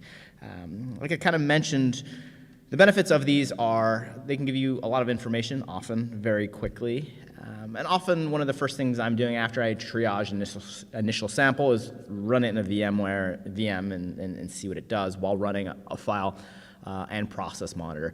I usually start with a process monitor because, as we mentioned, the output from that is usually manageable as is. And then once I see kind of what the malware is doing, a lot of times it'll at least make a copy of itself and then kick that copy off. I will have a name that then I can feed into the file monitor to filter the output and only collect file events from that specific sample. Should also note that even if you are filtering on one sample, for example, the name of the malware, there's going to be a lot of legitimate file events. As the process, for example, is starting, the operating system is going to read through all the load commands, like we talked about yesterday, and any ones that specify, for example, a dynamic library dependency, it's going to load those dynamic libraries so that the process can have them. That will result in file events. So normally, if you're running a file monitor and monitoring the events even for a specific process, all the original initial file events are usually just legitimate operating system functionality. So I kind of ignore those. One thing that works pretty well, though, is looking for property lists to see if the malware is persisting. So you can kind of, once you've done this a few times, figure out that when running a file monitor on a sample, what file events are just normal process activity or from the operating system versus which ones are related to the malware modifying the file system in a way that can be conducive to your continued analysis. All right, so the first question had hopefully an obvious answer. Why do you do dynamic analysis in a VM so you don't get infected? I keep harping on this, but it's an important thing to notice. We mentioned the benefits of dynamic analysis over static analysis. Predominantly, very quickly and passively, you can often gain a good understanding of a malicious sample. Next question, why is monitoring processes during dynamic analysis an effective analysis technique? We mentioned a large percentage of Mac malware, especially the samples that aren't overly sophisticated, will delegate commands out to the operating system. macOS, is very fully featured. It's kind of got this Linuxy vibe, so there's a lot of shell commands that can perform logic for you. You can use zip to make a compressed archive. You can use curl to exfiltrate a file. You can call into MV or CP to move or copy files. So, malware authors, if they're lazy, just will delegate out to that. So a process monitor can pick that up. And in some cases, you can gain a full understanding of the malware by simply looking at what commands it executes. So the next question asks about what some of those commands would be. Depending on your answers, this could vary, but as I mentioned, you'll probably see MV CP used for installation, the malware moving files around on the file system. A lot of times the installer will, move a property list into a launch agent or launch daemon directory, move itself into a hidden directory it's created. You often see a lot of times chmod setting executable bits on components as well. Curl, we mentioned a few times to upload, download files. RM, unlink, if the malware perhaps is cleaning up its installer once it's installed. Really, there's kind of a whole handful, but these are the ones that you most likely see. Again, since the process monitor is going to give you the arguments as well, you can see what it's copying and what it's unlinking, which is very, very helpful. We then dove into the process monitor exercises. The first question was just, hey, run a process monitor and see what's going on your system. This is also a good way to gain a good understanding of what macOS or maybe the third-party applications on your operating system are doing. You might see software updaters running. You might, if you open a new shell, you see the commands that the operating system does for that, which is the next question, open a new terminal tab. And in a process monitor, you should see, bin.sh or something similar. You should see some fork and exec events as the operating system is setting up a new terminal. So again, when you're running a process monitor, even during malware analysis, be cognizant about the fact that the operating system is going to be legitimately doing some process spawning as well. So you want to be able to kind of focus on what the malware is doing. And one way you can do that is you can look at, we didn't talk about this, but in the output from process monitor is a hierarchy of processes. So you could see the parent and the grandparent. There's another really great tool that Jaren has written. He's kind of the expert, I would say, in processes and hierarchies in macOS. I hit him up at least once a week and like, hey, can you explain this to me? And that's because on macOS, a lot of times, the traditional process hierarchy breaks down. macOS uses a lot of XPC calls, which is an inter-process communication mechanism to spawn processes, et cetera, et cetera. So if you look at a process hierarchy, instead of seeing the parents, you'll just see launch D, which is kind of the process arbiter, but that doesn't really give you insight into the true process tree. So Jaren has written a tool called True Tree. That's the name, right, Jaren? And it uses some really neat tricks and heuristics to map or create a real process tree, which is a lot more helpful. So having an accurate process tree can be really important, especially when you're maybe writing a security tool and you want to track process-parent relations to detect anomalous activities. But a tool like that, or the process utility, does now a good job of that as well. That's one good way to determine if a process that was spawned is perhaps legitimate or perhaps, as a result of the malware. All right, so then the next few exercises were, specific to what the malware sample you downloaded. Hopefully you found some interesting ones, and this is something you can play around with more if you have additional time. Just running some of the samples from Objective-C's malware collection, running a process monitor, and seeing what they do. A lot of the blogs I post about the Mac malware sample, I have the output from Process Monitor as well. So if you're interested in some more output, some examples of malware actually spawning commands, some of those blog posts have some examples. Yes, question?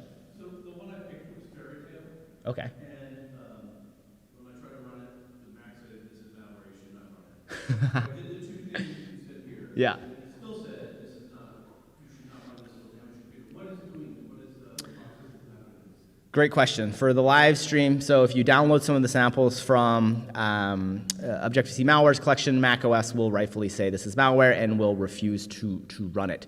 There's a few technologies behind the scenes that are blocking that. Some of them include XProtect, which is Apple's built-in antivirus utility. It uses signature-based detection.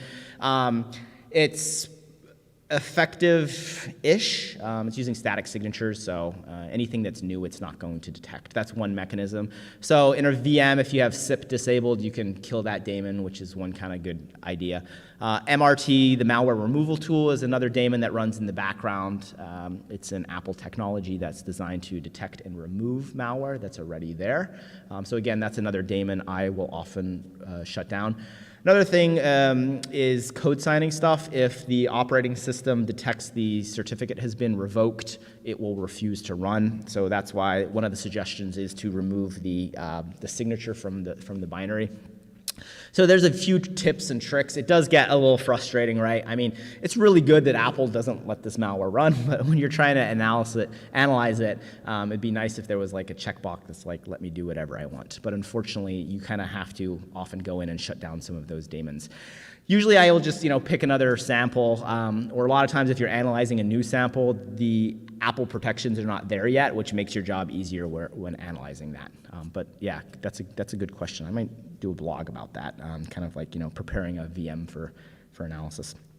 All right, then we talked about file monitoring.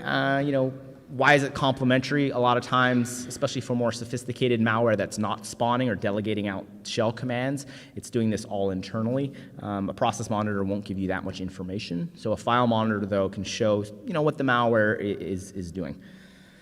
You could run the file monitor application on your Mac, and you'll see just a deluge of files. I mean, we can see this here. I'm going to use the FS utility. It's a similar file monitor.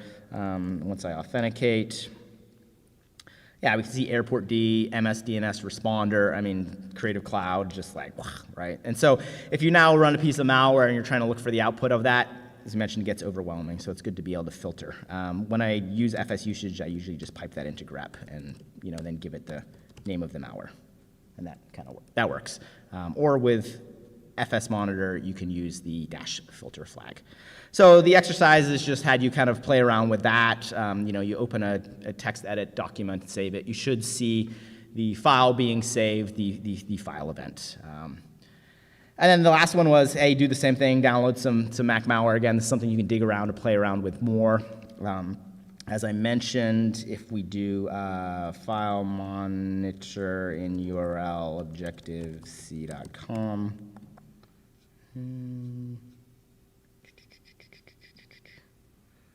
most of the Mac malware I analyze when I write about it, I use these tools. So file monitor, did we talk about it more? Yeah, so here, for example, I'm analyzing this new piece of malware, and I can see it's creating a hidden file called .mdworker. We talked about malware loving the name mdworker.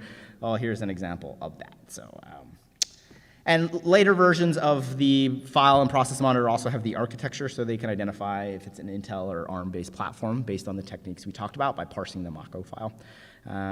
I didn't put this in here, but there's also process hierarchy, so you can see what process spawned that. Here. So anyways, point of that was Objective-C blogs a lot of times utilize the file monitor, so you can dig into that. All right, we're going to knock out network monitoring and then head to lunch. Network monitoring is another, in my opinion, very powerful analysis tool that's similar to file monitoring and process monitoring in the sense that, again, you essentially run the malware and let it do its thing and passively observe that. The majority of Mac malware is going to have some network capabilities. I would say the few that don't are things like maybe ransomware that just, encrypt all your files and then show a message. But even some Mac malware variants will, download a key from a remote command and control server. But the vast majority of Mac malware is going to interact with the network. As malware analysts, we're interested in a few things. And you can see on the slide here, those include the address of the command and control server. This is almost always one of the goals of your analysis, is where is this malware sample talking to? And this is because the command and control server can provide a wealth of information. Who registered this? Has this been used before in other attacks? If you're creating a security tool, it's really good to know where this malware is beaconing to, so you can, push out a network-based signature. If you have a firewall, add a firewall rule. So essentially, every piece of malware I analyze, I'm always looking for the address of the command and control server. We'll see malware often will obfuscate this in the binary because they know that's what people like me are looking for, so it's going to be an encrypted or obfuscated string. Well, if you just run it, it's going to have to decrypt and connect out to its command and control server, so very quickly you can often grab that. Also times we're interested in the command and control tasking and protocol. If the command and control server is still up and the malware starts beaconing, downloading tasking, exfiltrating files, again, you can gain a wealth of information about the malware by just observing its network activity. And this also aligns to any data exfiltration it's using. A lot of times, especially in the enterprise, clients will want to know, okay, crap, I have an infection, what did I lose? And if you, for example, run the sample on your system and see it starting exfiltrating documents and PDF files, you can be like, well, it seems to have a propensity for collecting and exfiltrating documents. So here's some example of network captures output.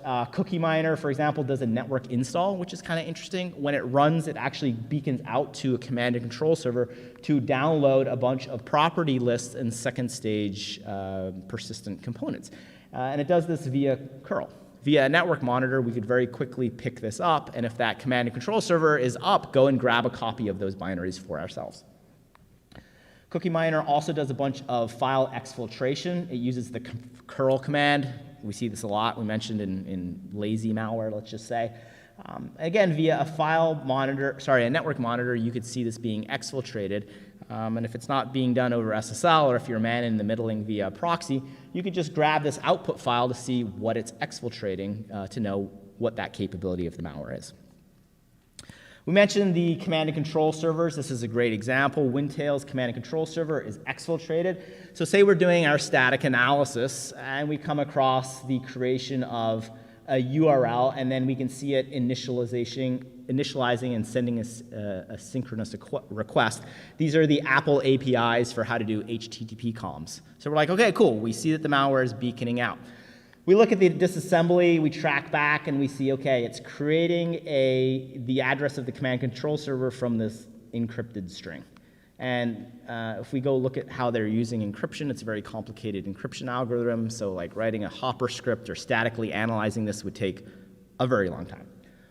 Or we could just run it, and in Wireshark, see it connects out to flux2key.com, and then we've just recovered that. And that's what this string decrypts to right here. So again, it's kind of like work smart, not hard. So network captures can be very powerful. There's a few different tools we can use. There is a built-in utility in macOS called nettop. It's kind of neat. I wrote a UI on top of this. This uses a private Apple API, which is kind of interesting, that kind of reverse engineered, and this tool utilizes as well. Again, this is open source, so you can see how it does. And what it does is it basically provides network connections. I don't know if I have it installed in here, but I think we'll play around with it in the labs. It just shows you existing connections. So it's a lightweight network monitor. You can filter the connections based on their state. So for example, you can say, show me all the established connections. So I run this from time to time to see what on my computer is talking to where. In a VM, when you're doing your analysis, you can run this while a piece of malware is executing. And you can see, for example, here we have a Lazarus backdoor connecting out over SSL to the attacker's command and control server. You can also use LSOF. It's another built-in utility in macOS. This will give you the process and its PID, the protocol, and also the IP address or URL, as well as the state. So this is, again, similar to Netiquette, but at the terminal. So this can show you things like packets being sent. For example, here we have a curl connection. So it's like a piece of malware is probably using curl to exfiltrate data. A Python command here is connected to some IP. I forget exactly what version of malware this was, but it used the Python backdoor to connect out to its command and control server. And then we can see there's another netcat listener that's listening on port 666. So again, very quickly you can gain insight into the network capabilities of what malware is doing. You can filter, for example, only on TCP connections. LSOF provides a decent amount of filtering capabilities that are detailed in its man page. Wireshark is probably the de facto one for capturing actual packets. Netiquette and LSOF will show you status of connections, which can reveal the processes and the connections, for example, the IP addresses, command and control servers, but they don't actually capture the contents. Something like Wireshark is the de facto utility. Yeah, you can use TCP dump as well from the command line, but I think Wireshark is really the way to go. So we have some Wireshark captures here. For example, we can see that the cold root malware is going to survey the box and then exfiltrate that. We talked yesterday, most malware will survey the system as one of the first actions it does. Well, if we're running Wireshark, we can capture the survey and figure out exactly what information it's gathering about the target. Fruitfly is another example. Every time it starts up, for example, when the user logs in, it'll check in with its command and control server, and part of that check-in message has the address or path of where the malware is installed. So not only do we uncover the command and control server, we also get some insight into what information the malware is sending to its command and control server. So now we have a lab, and this is going to be the last thing we do before lunch on network monitoring. You're basically going to play around with some of these tools. Again, do dynamic analysis in a VM.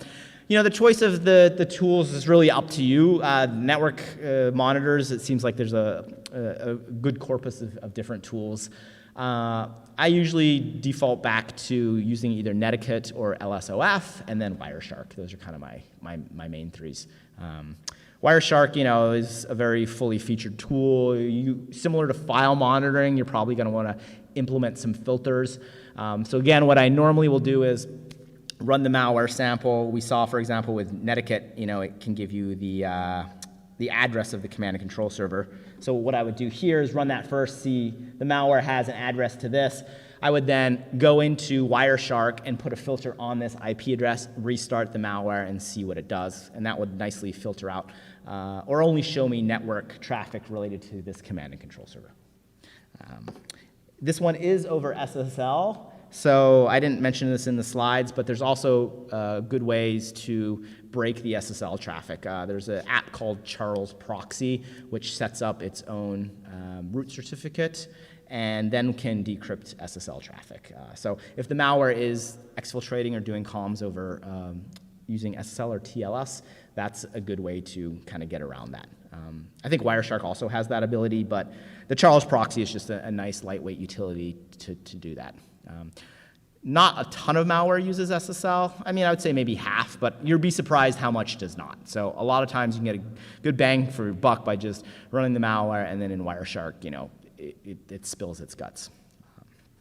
So let's hop on the network lab, and then when you're done, you can head to lunch. We'll hit up the answers afterwards.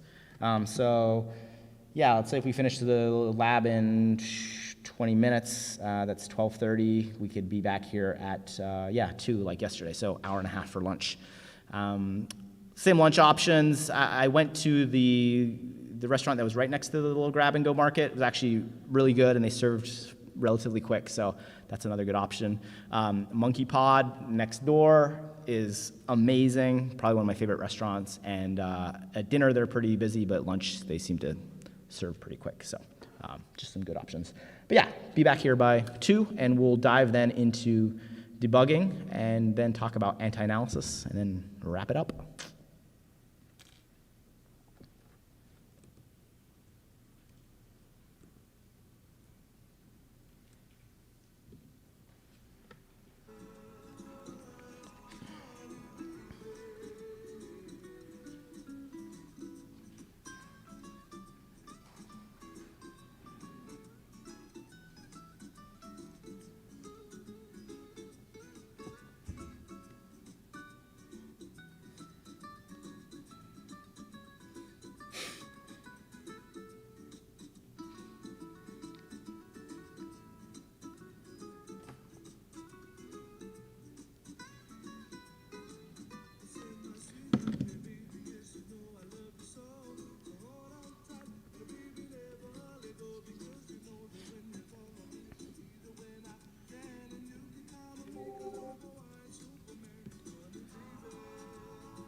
All right, let's dive back in. What we're going to do first is go over the network monitoring lab, and then we're going to dive into debugging. So, some questions.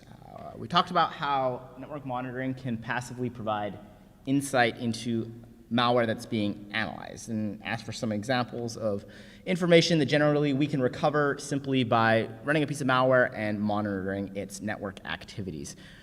Main things we usually pick up on are its command and control server, which we mentioned is usually something that a client, or even if you're analyzing a sample for your own purposes, you're interested in. It's a really valuable piece of information.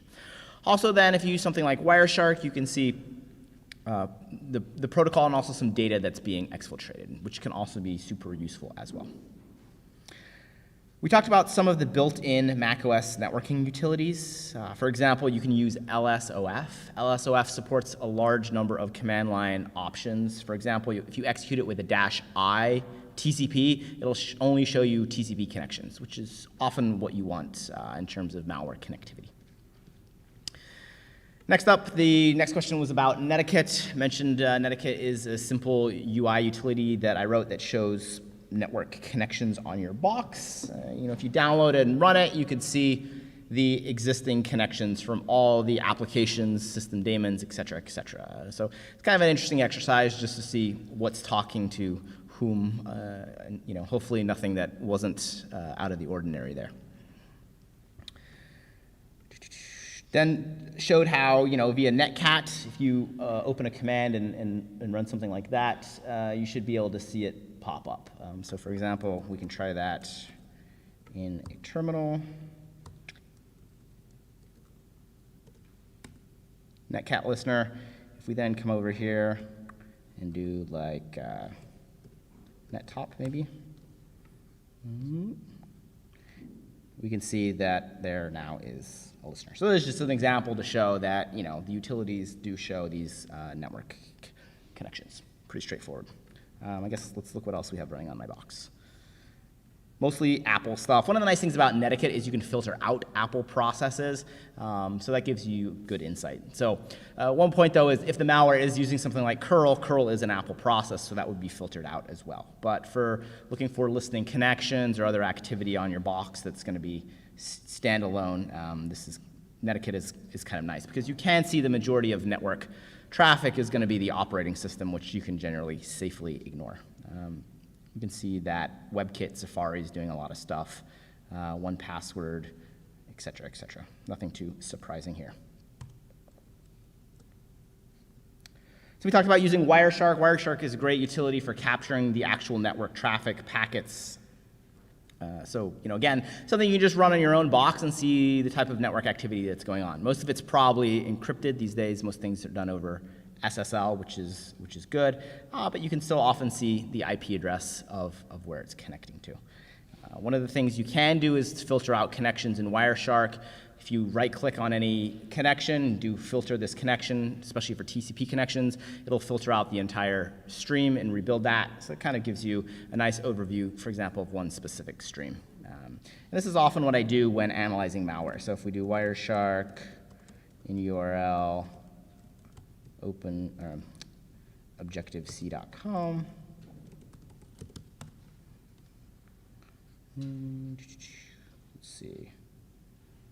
Yeah, so any of these probably have some Wireshark connection output. Yeah, so for example, here I'm analyzing electro-rat. And you can see we can capture, I specified an IP address and then filtered this TCP stream, and we can see, for example, the malware checking in with its command and control server. Looks like it is, connecting to this host. This is the information it's sending, a basic survey. This is from my virtual machine. And then the command and control server is returning just an HTTP OK. It doesn't have any tasking. Yeah, pretty easy to quickly get good insight into what the malware is doing. Next question was just, if you want to play around with some malware similar to the file and process monitors, you can select one of the samples on Objective-C's website, remove the code signature and the quarantine attribute. As long as Xprotect isn't flagging it, it should run within a VM, and a lot of them do generate network traffic, so you can then set up that. So that's something you can play around with more if you are interested in. So that wraps up the discussion on network monitors. Again, the main takeaway, like the file and process monitors, is just the information that they can give you by, passive analysis. Cool. So now let's talk about debugging. So what I do when I'm analyzing a sample is I usually use the triage techniques we talked about yesterday. Pull extracted strings, look at code signing certificates, et cetera, et cetera. And then I often pop into a disassembler, poke around. For example, I use Hopper, look at what procedures it has, maybe what API calls it's making. Gives me a good sense of what it's doing. I then will often hop into a virtual machine, run it while I'm running 3 of the monitors we talked about, file, process, and network monitors, to see if it's doing anything interesting. And that gives me a pretty good understanding of the malware. However, if I really want to dig in and start peeling back some of the layers, I have to use a debugger. And as we'll see when we talk about anti-analysis in the last part of this training, a lot of times the debugger is something you have to lean into. A great example is you run the malware in a virtual machine and it just exits because it has anti-analysis logic, detects the virtual machine. Very easy way to get around that is to set a breakpoint, which we'll talk about, on the anti-analysis logic, and then modify the code in memory or the instruction pointer to simply skip over the anti-analysis logic so that the malware will continue executing none the wiser, allowing your other dynamic analysis tools to continue. So really, the takeaway is debugger is probably the most powerful tool we have in our arsenal for analyzing, especially more complicated samples. So the benefits of it, as we can see on the slide, right? It's really a good way to get a full understanding of the analyzed code. And I mentioned you can dynamically modify either the code or in the environment in order to, perhaps analyze the sample in a more conducive way. There are some downsides. First of all, debugging is somewhat challenging. It requires a fairly deep understanding of assembly language because generally when you're analyzing the malware, you're not going to have the source code or any debugging symbols, which means you're going to be looking at each individual instruction. It's also very time consuming. You're kind of executing the malware step by step. But the good news is, though it's somewhat complex, it's really the most powerful tool we have in our arsenal. So it's good to, if you want to be a proficient Mac malware analyst, it's good to have a solid understanding of the debugger. Here's an example just of the power of the debugger. So here's an interesting piece of malware, and we can see it calls a method, set default configuration, and it passes this encrypted blob. Anytime there's encrypted information, this is something, as we've said many times, that you probably want to recover its plain text because there's a specific reason the malware author has encrypted it, and mostly is it contains sensitive information that they want to keep away from our eyes. So it's almost like, okay, we'll of course focus on the encrypted information. So it can point you in the right direction, but we have to figure out a way to decrypt it. So what we can do is we simply set a breakpoint, and we'll talk about breakpoints shortly, but it's a way for you to just tell the operating system and the debugger, hey, when this code is executed, halt, and let me examine the environment. So what we can do is we can set a breakpoint on the method, specifically when the method returns, and then we can print out the value that's in the return register. Remember, RAX on Intel systems has the return value of a function. And what do we know? It is the decrypted configuration information. So I like this. We've basically got the malware to decrypt itself. And that's always great. Again, kind of the working smart, working hard. In order to recover this via static analysis, it would have been very difficult. We would have had to understand the encryption algorithm. A lot of times, malware implements custom crypto. We would have to find the hard-coded key. Might be downloaded from a command and control server, so might not even be available. But in a debugger, generally you can step over it, and the then decrypted information is available in memory. So the general idea is you start the malicious sample within a debugger, and we'll show exactly how to do it. Then what we do is set breakpoints, and we'll talk more about breakpoints. And then we simply tell the debugger to allow the sample to run or execute. This is the most efficient way. Then the malware will execute until our breakpoints are hit, and then when a breakpoint is hit, it basically halts the execution of the malware, allowing us then to examine the state of all things at that instance in time. This includes the contents of memory, the contents of registers. So remember when we were talking about static analysis, we were like, okay, this thing is doing a call RAX, and we had to go back in the disassembly to figure out what RAX was. Sometimes that's very difficult to do if it's passed in from another function.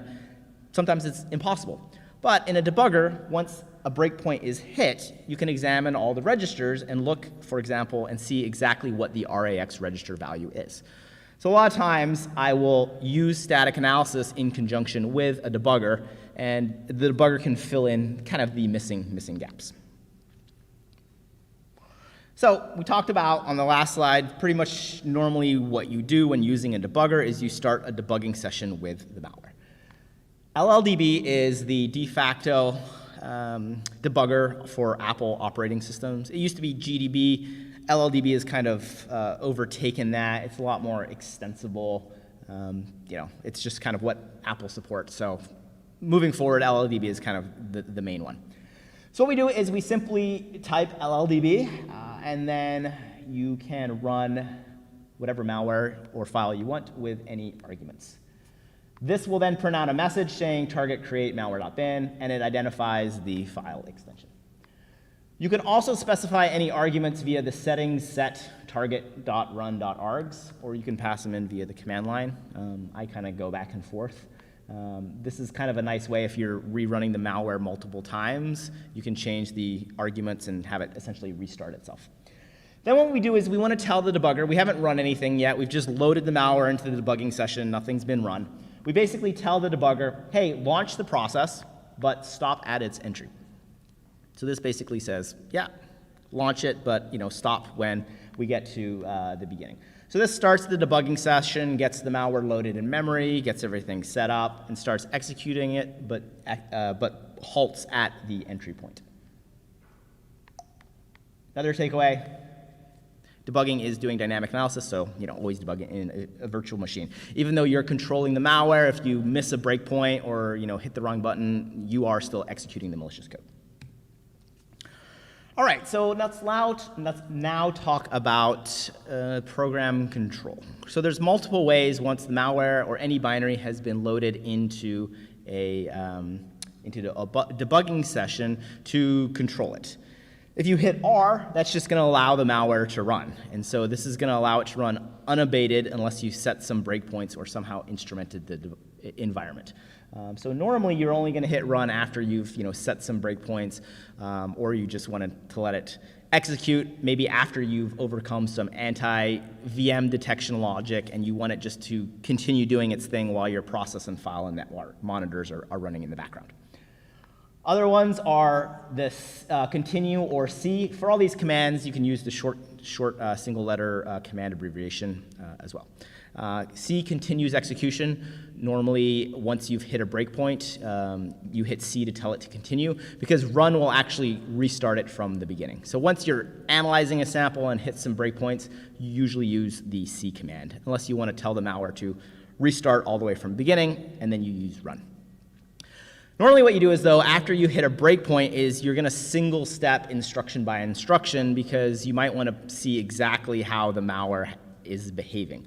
Normally you do this once you've found an interesting piece in the malware. Perhaps you've identified the function it calls to persist. Maybe it has a function where it looks like it's creating a path to a launch agent and maybe writing it out. You've ascertained this via static analysis.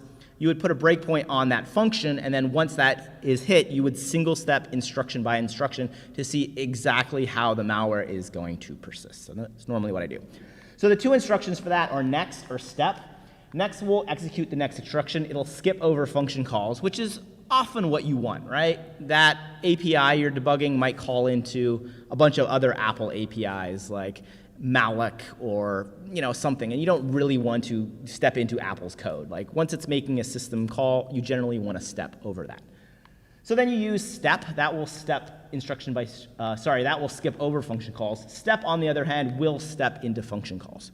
So if you're analyzing malware function A and that calls B, you might want to step from A into B. If you use the next instruction, it would skip over it, whereas step would actually step into it. So there are situations where you will use step versus next.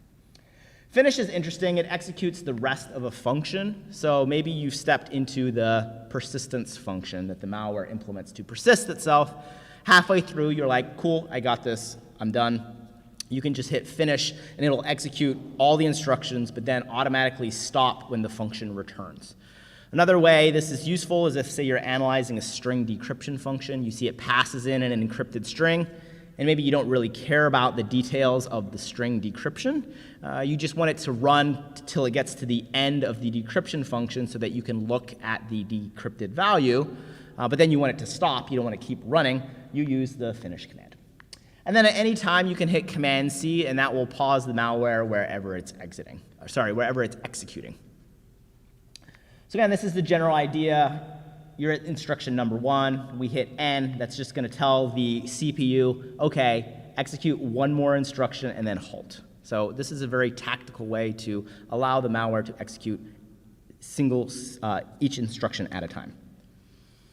We've talked about breakpoints. It's good to kind of dig into them a little deeper now because breakpoints are really a foundational topic in debugging. So what a breakpoint is, I guess I don't really have a definition here, but oh yeah, over here, basically tells the debugger to stop at a specified address or location. So we mentioned you don't really want to single step through all of the instructions, right? Even a tiny hello world program is going to have hundreds of instructions.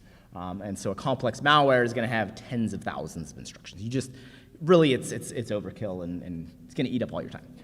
So what you normally do is you do some initial static analysis and then you find likely places of interest. You start the debugging session with the malware and then you set breakpoints at different locations that you've identified via static analysis.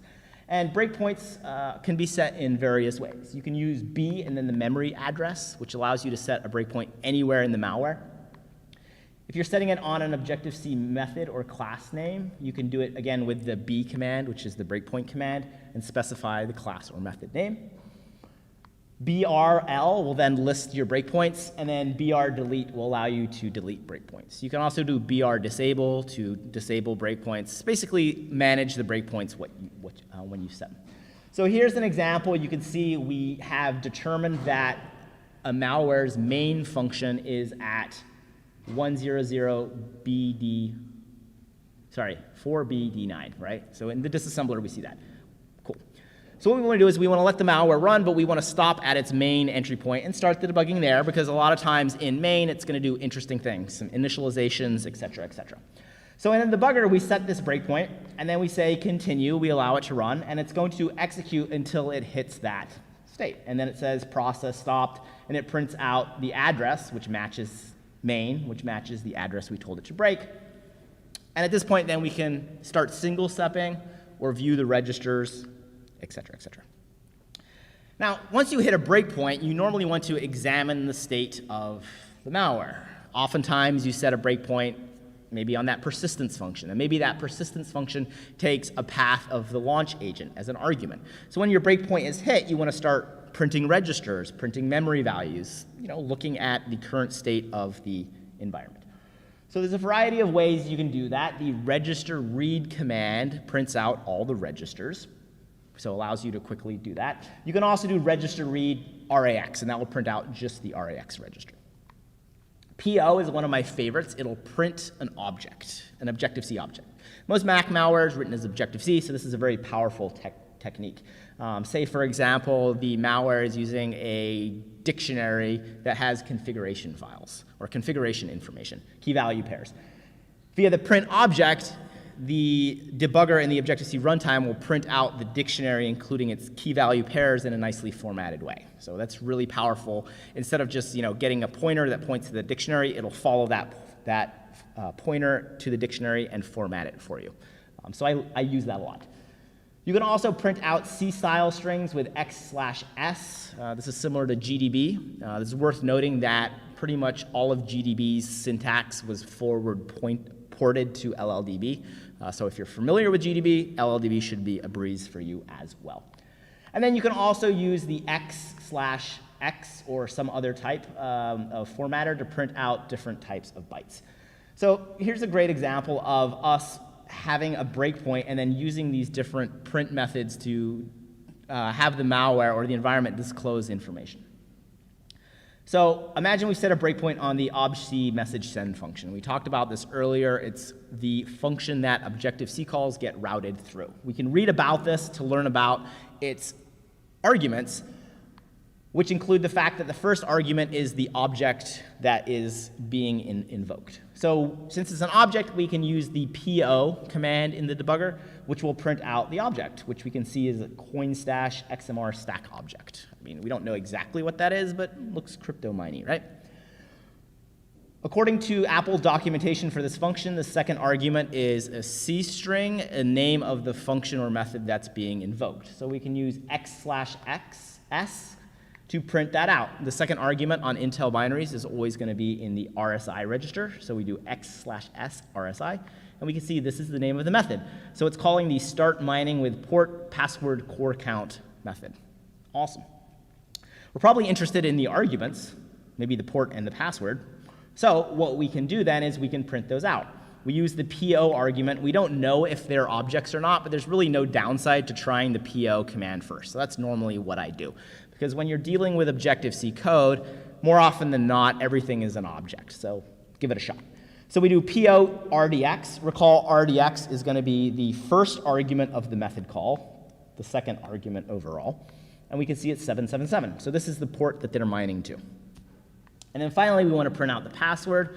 We can see that it is this value. So that's kind of interesting. So this is the account then that the cryptocurrency miner is sending the results of its mining operations to. Another concept of debugging is modifying control flow. And this is probably one of the most powerful capabilities that a debugger affords you.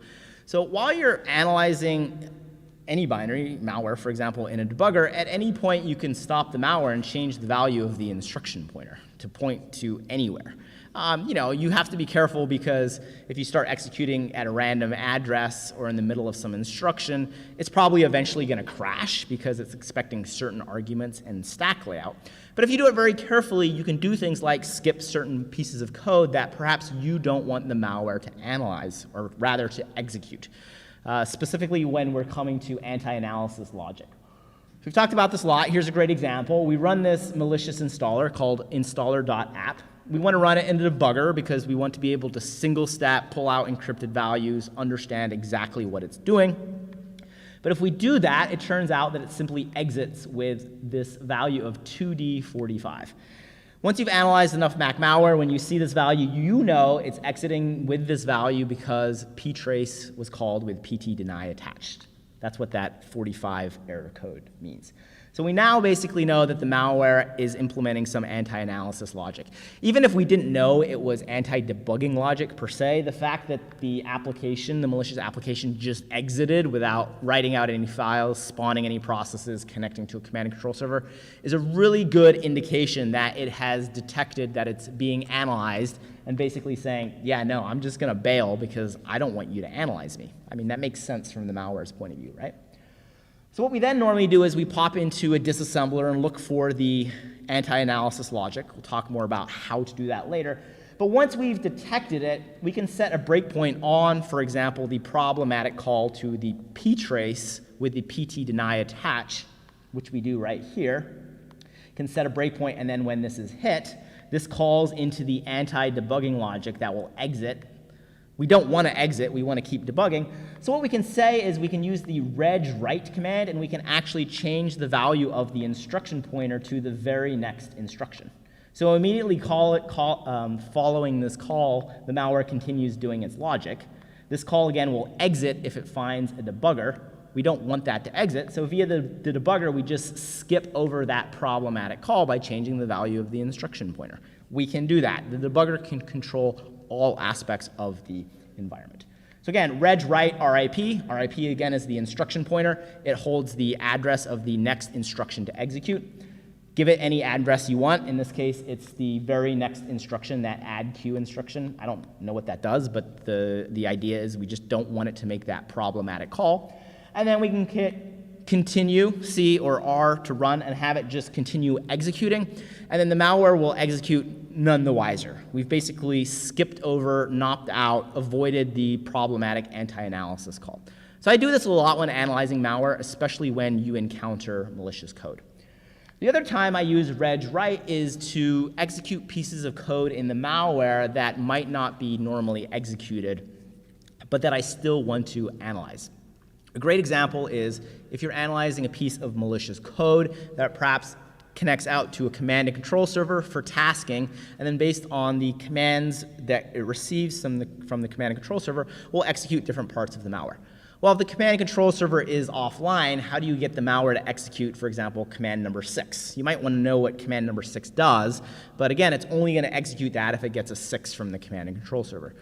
Sure, you could set up your own command and control server, but you'd have to speak the right protocol, blah, blah, blah.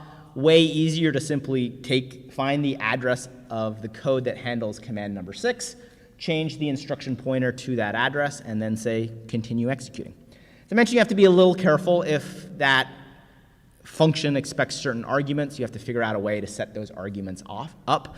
But a lot of times, functions are self-contained or maybe don't take a lot of arguments. So you can essentially coerce now the malware to execute certain pieces of its logic that otherwise would never be executed, which again can give you a ton of insight into the capabilities of the malware.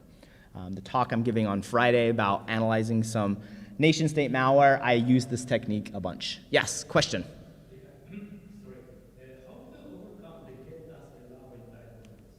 Great question. So for the virtual stream, the question was, how do you overcome the get task allow entitlement? So a little bit of backstory history on this. On recent versions of macOS, you cannot debug other processes unless you hold a certain entitlement, which is the get task allow, which is basically, hey, you can attach to other processes. The reason that is, from a security point of view, is, well, you see a debugger can fully control any process. So you could imagine malware perhaps implementing a debugger logic and attaching to the keychain and then dumping the memory of the keychain and grabbing all the process. Like obviously, security point of view, that should not be allowed. LLDB, I believe, has that entitlement. You also have to, I think, turn on developer mode or run it with the certain permissions. But basically, once this has been installed, there will be a prompt when you try to attach to another process asking for your credentials. And the LLDB binary, I believe, has that entitlement. So that's kind of how Apple managed that. They said, hey, we're going to give this to our debugger, because obviously you still need to debug, but in order to run that, you have to install it as a debugger or authenticate the first time it's used. So it really shuts down kind of an attack surface for malware to use those same debugger APIs to introspect another process. Whereas previously, yeah, you could just essentially write your own debugger and dump memory from other process. Interesting side effect of this from a security point of view, and this is a little tangential but related, is as far as I know, there's no way for third-party security tools to dump process memory from other processes because you don't have that entitlement. Apple doesn't hand that out, even if you're a notarized, signed, trusted security tool. So what malware authors are now doing is using in-memory payloads.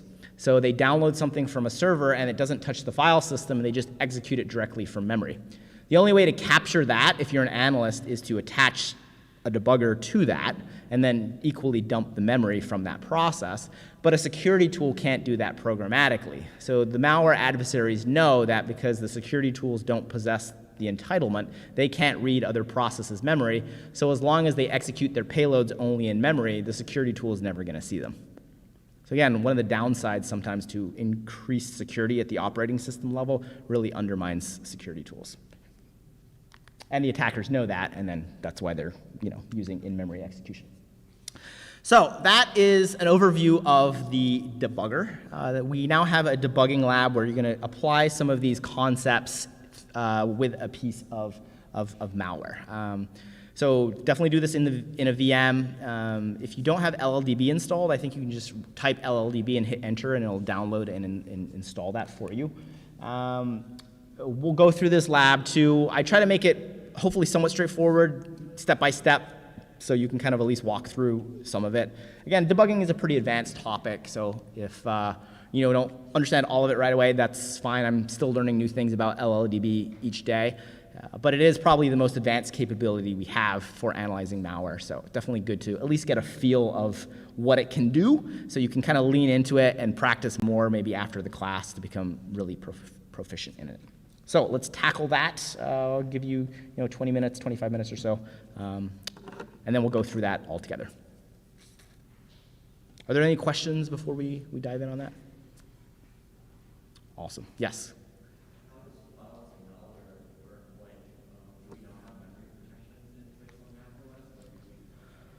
Great question. So the question for the live stream was, how does fileless malware work, and shouldn't Apple's memory protections come into play?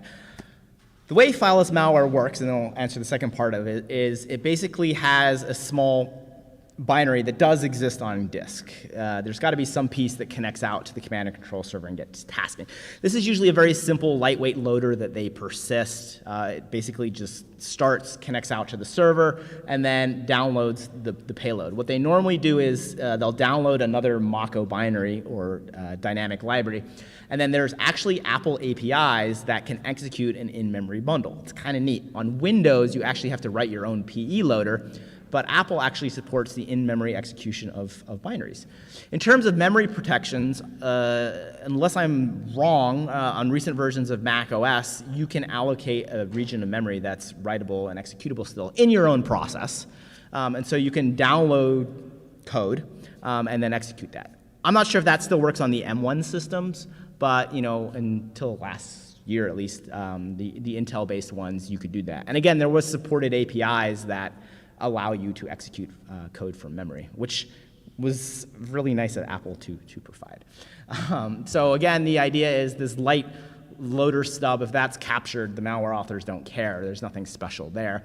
But their custom payloads are never on disk. They even do more advanced things where they will encrypt those payloads with a client-specific key. So they'll survey the box and perhaps get the MAC address of the infected system. They then will encrypt the payload with that MAC address, so they'll actually only decrypt on that system. So even if you intercept the payload in transit in the network, you can't decrypt it unless you know the victim's keying information. And the MAC address is maybe a bad example, but they could use other client-specific stuff. So they basically environmentally key the payloads to the specific client and then execute it from memory. So as malware analysts, we're kind of put in a hard spot when that comes, because again, the only way to be able to do that would be to dump the payload from memory once it's been decrypted by the malware. I guess if you used a hypervisor or something, you could get around that. But yeah, it is neat. I mean, the cool thing about this Mac malware, the adversaries are always evolving. So I think it's intriguing. Obviously, there's security downsides to it all. But anytime these new techniques come out, it's kind of neat to see them pushing the envelope. So, great question, though. I imagine in the future, Apple will prevent in-memory code execution, because this would also be a great way to bypass the App Store. You simply submit a little app that doesn't do anything malicious, that pulls a download, an update from an app, pulls down a download from an update server and runs it, and that download payload could be anything, so it kind of circumvents. I believe on iOS you can't do this because they knew that, but on at least recent versions of macOS you could still do this. But I don't expect that to be allowed for that much longer, because there really doesn't seem to be a lot of legitimate reasons why you're executing in-memory payloads.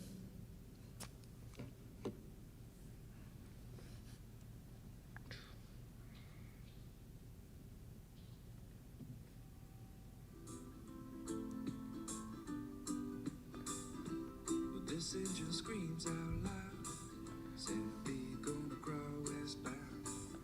So I don't even make a sound, 'cause it's gonna sting me when I leave this town. The people in the street, they'll never get to me. These tracks don't bend somehow. And I got no time that I got to get to where I don't need to be. So I need this old train to break down. Oh, please just let me please break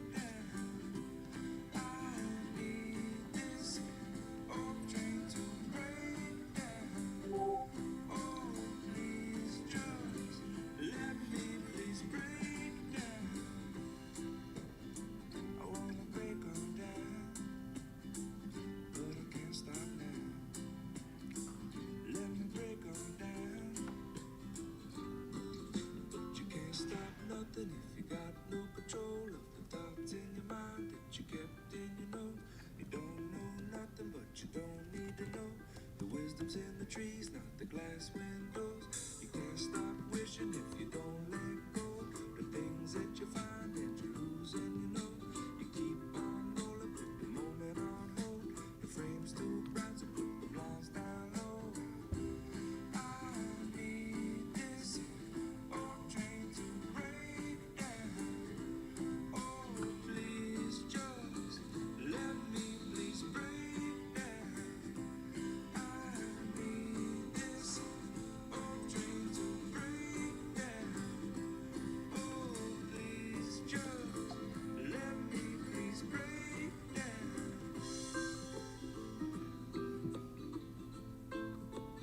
I wanna break 'em down, but I can't stop now.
Well, I remember when we were alone, inseparable, my baby, like a hand in glove.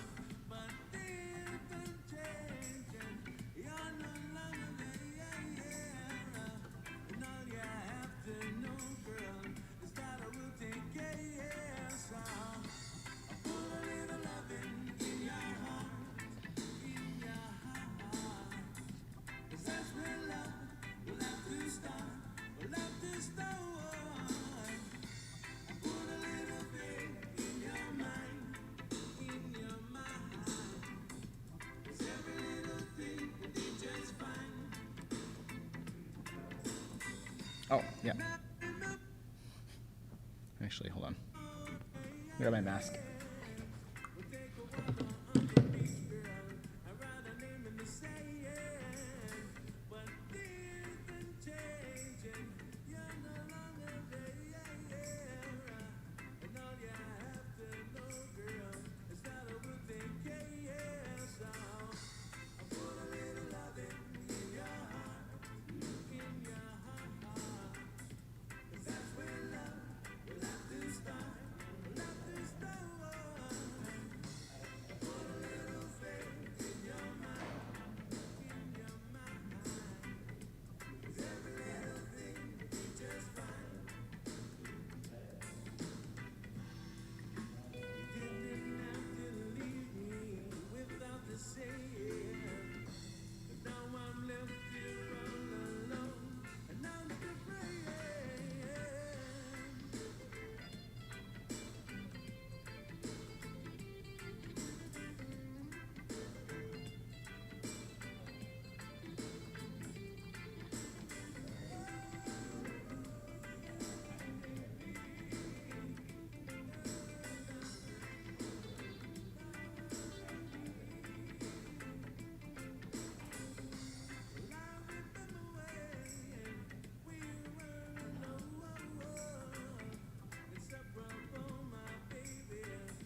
Okay, so one point that you might have to remove the quarantine attribute from the malware once you download it. So a little bit of backstory.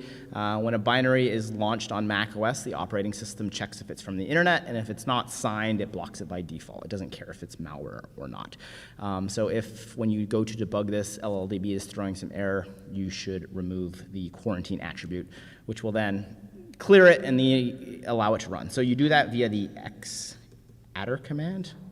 xattr-rc, and then path to, what is it, sample.malware or whatever. Oh, yes, good point. Thanks. Displays, arrangement, mirror. Cool. So here you go. So the xattr command will remove the quarantine attribute from the sample, which then will allow it to run in your VM under the debugger. Cool. Yeah, that might be kind of a new thing. I thought that LLDB didn't, but, well, who knows? Interesting.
This song was written by a guy named Willie Dan.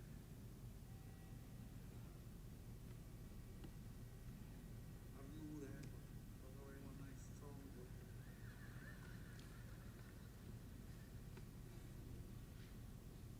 For real. Brett is.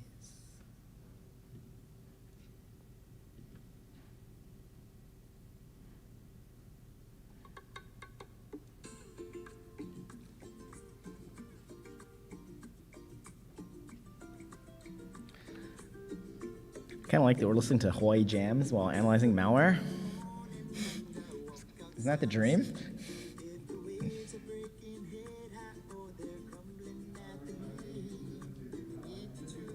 Exactly. Get into the zone. Take you back to the training. What have I done?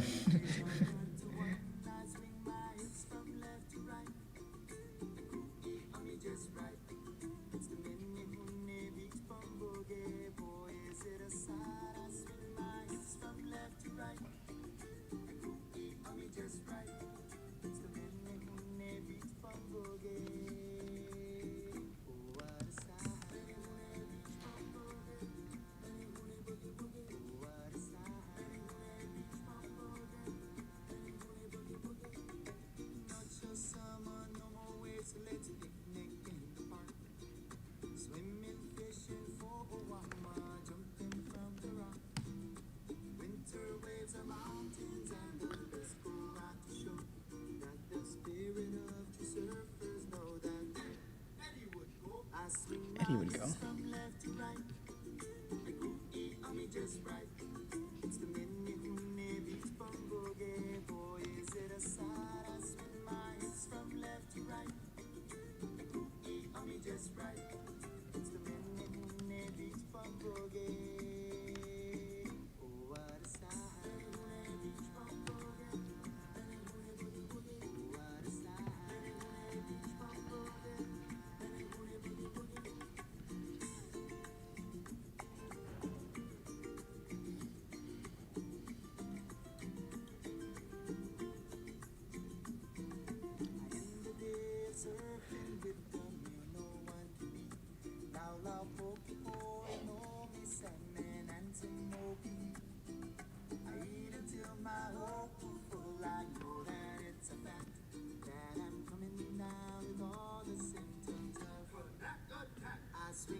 breaking along the shore.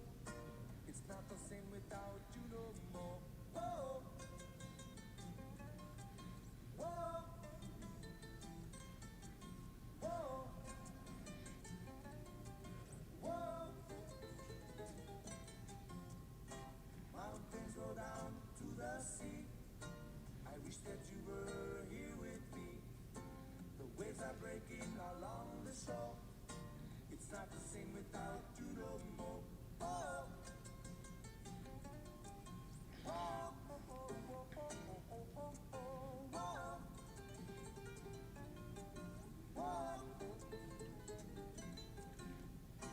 Watch the sun lift off the sea, cast the shadow off a tree. Soon the surfers will catch the waves. The beach will fill with local babes. Whoa! Whoa!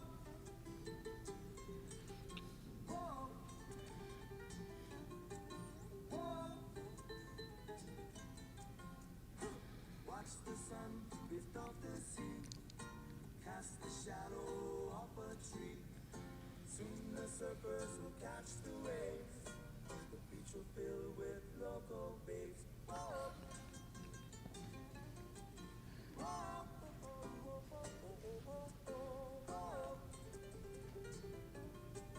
Whoa. Up above the clear blue sky, the tourist cars come driving by. Windsurfers across the bay, just a tropical Hawaiian day. Whoa, whoa, whoa, whoa. Up above the clear blue sky, the tourist cars come driving by. Windsurfers across the bay, just a tropical Hawaiian day. Whoa. Whoa. Whoa.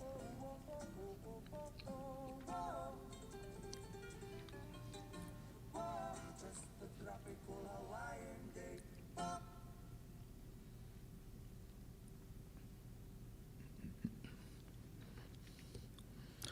All right, so let's work through this lab. We'll do the last part together. I can do it hands-on in a VM so we can kind of walk through the steps of that.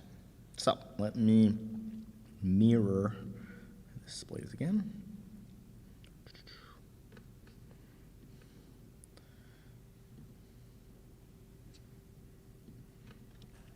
Part 2, debugging answers.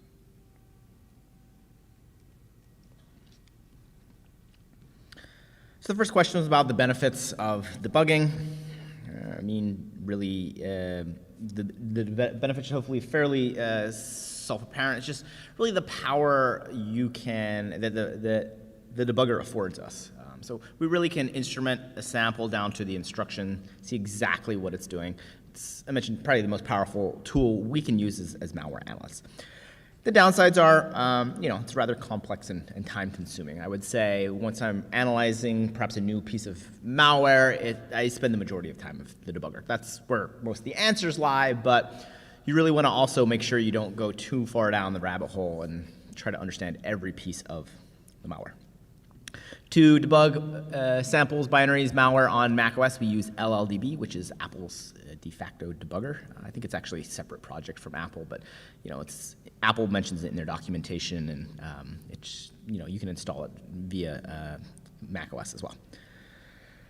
So now we're going to talk a little bit about how specifically we would debug a malicious sample. Imagine you have something called malware. It's actually really easy to start a debugging session. You just pop into a shell, type LLDB, and then pass through the malware. This is a good opportunity to point out, though, that some advanced decompilers and disassemblers allow you to do debugging as well. I think Hopper has one. It I think works really well. Basically, it provides a UI on top of LLDB. So if you're more comfortable in the UI, I know that a lot of the more comprehensive reverse engineering tools provide a UI on top of the debugger. The main reason I do LLDB from the command line is you can really run, all the commands. And also I'm usually running my disassembler on my base machine, and on a separate monitor have my VM with the debugger. So it's kind of nice to do both in step. That's just my preference. I guess you could equally install Hopper on your VM where you're doing your malware analysis and use the disassembler and debugger together in conjunction. Once we started the malware, you can tell it to start but stop at its entry point via the process launch stop at entry point command. We talked about how to set command line arguments. You can either specify them via the command line or via the settings set -- target run args. This is useful. Sometimes malware expects command line parameters. Runa and I are going to give a talk about some interesting malware samples on Friday that expected certain command line parameters. And so a lot of times if you're analyzing a piece of malware, for example, in a disassembler, and you see it looking or parsing for command line arguments, well, a lot of times it's really easy to start the debugging session, provide the specified command line arguments, and then see what it executes. A lot of times it'll go down different code paths. So you will often use LLDB's settings for specifying command line arguments that are passed to the malware. Some of the main commands we use when analyzing a malicious binary in LLDB we have on the slide. R is the run command. It tells the malware to restart and execute. I use this sometimes if I miss a breakpoint or just go too far down a rabbit hole and I just kind of want to restart again. Hit run, it kind of restarts the malware cleanly. Also, VMware or Parallels take a lot of snapshots. So what I'll do is I'll set a breakpoint, hit a snapshot, and then continuing execution. If I miss a breakpoint or the malware self-deletes or something, instead of having to restart all over again, I just revert to the breakpoint or to revert to the snapshot. That's really helpful too, especially if the malware says implements some anti-debugging logic that you manually circumvent. Then I snapshot so that if I need to go back, I can. It's a really nice technique. C or continue just tells the malware or the debugger, hey, just allow it to continue executing until perhaps a breakpoint is hit or until the sample exits. And then once a breakpoint is hit, you can use the next instruction or the step instruction, N or S, to single step through instructions. Again, we mentioned that N will skip over function calls, while S will step into function calls. What is a breakpoint? How can you set one? A breakpoint simply instructs the debugger to cease execution, or halt execution, rather. You usually set them at either function names or at memory addresses. Example here, use the B command and then the address. You can also use BRS-A. It's just another way to set a breakpoint. I usually just use B and then the address. The PO command we mentioned is a very powerful print command. It stands for print object, and will print out the value of an Objective-C object. Once you hit a breakpoint, a lot of times registers will hold interesting pointers to Objective-C objects, which we can then dump with the PO command. The obj-C message send function, we've said this several times, but Objective-C calls are all ultimately routed down through that. So you'll see in a lot of disassembly of Objective-C code or malware that's written in Objective-C code making this call. And we're not really interested in this function, but we're interested in what Objective-C call it's making and arguments. So for example, it might be building an NS URL with the address of the command and control server. So when we hit an obj-C message call, if we print out the object and the selector or method that's being printed, we can see that it's about to make a call to the NS URL object to initialize a URL. We can then print out the arguments that are passed for that specific Objective-C call to, in this case, recover the command and control server. So recall, based on the ABI, the application binary interface for Intel, arg0 is going to be an RDI. For obj-C message send, this is the object that is about to be invoked. The first argument, or arg1, rather, is going to be an RSI always, and in the case of obj message send, it's going to be the method or the selector. This is just the name of the Objective-C function that is about to be called. Following that are then any arguments that the method takes. So if the method doesn't take any arguments, this is not valid. If it takes one argument, you'll find that in RDX. If it takes another argument, you'll find that in RCX, then R8, then R9, and then on the stack. So the remaining arguments here are specific to the method that's being called. To print out the name of the method, since it's a C string, we use the x-s. X is basically print, S is a string, a C string, so x-s. And since the method name is in arg1, which is in RSI, we use $RSI. This is how you refer to variable names. You put $, and then the name of the register. Now, once a function returns, a lot of times we want to see what does that function return. A lot of times malware will invoke helper functions to decrypt a string, construct a path to a launch item, populate a launch item property list. We don't really care how those helper functions are doing it, but we're interested in what they return, because usually that's the populated plist or the decrypted string. We've mentioned a few times the RAX register, according to the application binary interface, will hold whatever the function returns. So we can set a breakpoint on the function, or where it's called, step over the function with the ni, or n specifically, command, and then print out RAX to see what the function returns. We do that via reg read RAX. That will print out the value. If it's an object, you can also use PO, $RAX, etc., etc. One of the most powerful things a debugger can do is modify control flow, and you can do that with the regwrite command. Regwrite will allow you to modify any register value. To modify control flow, that's based on the instruction pointer, either PC or also RIP. RIP is the Intel specific one. PC is just any program counter instruction. So if you're debugging ARM, you can use PC. If you're using Intel, you can use PC, etc., etc. You can also modify, as I mentioned, other registers as well. There's also another command, I think it's memory write, that allows you to scribble or write to arbitrary memory addresses as well. That's sometimes useful as well. All right, so I'm going to hook up to my Intel-based machine because, unfortunately, there's no way to yet virtualize macOS on M1 systems, or easy way, let me say. So I have an Intel-based MacBook Pro. If you hear a loud noise, it's just the fans. Let's see if this, okay, I'm going to try to make this a little bigger. Come on, VMware.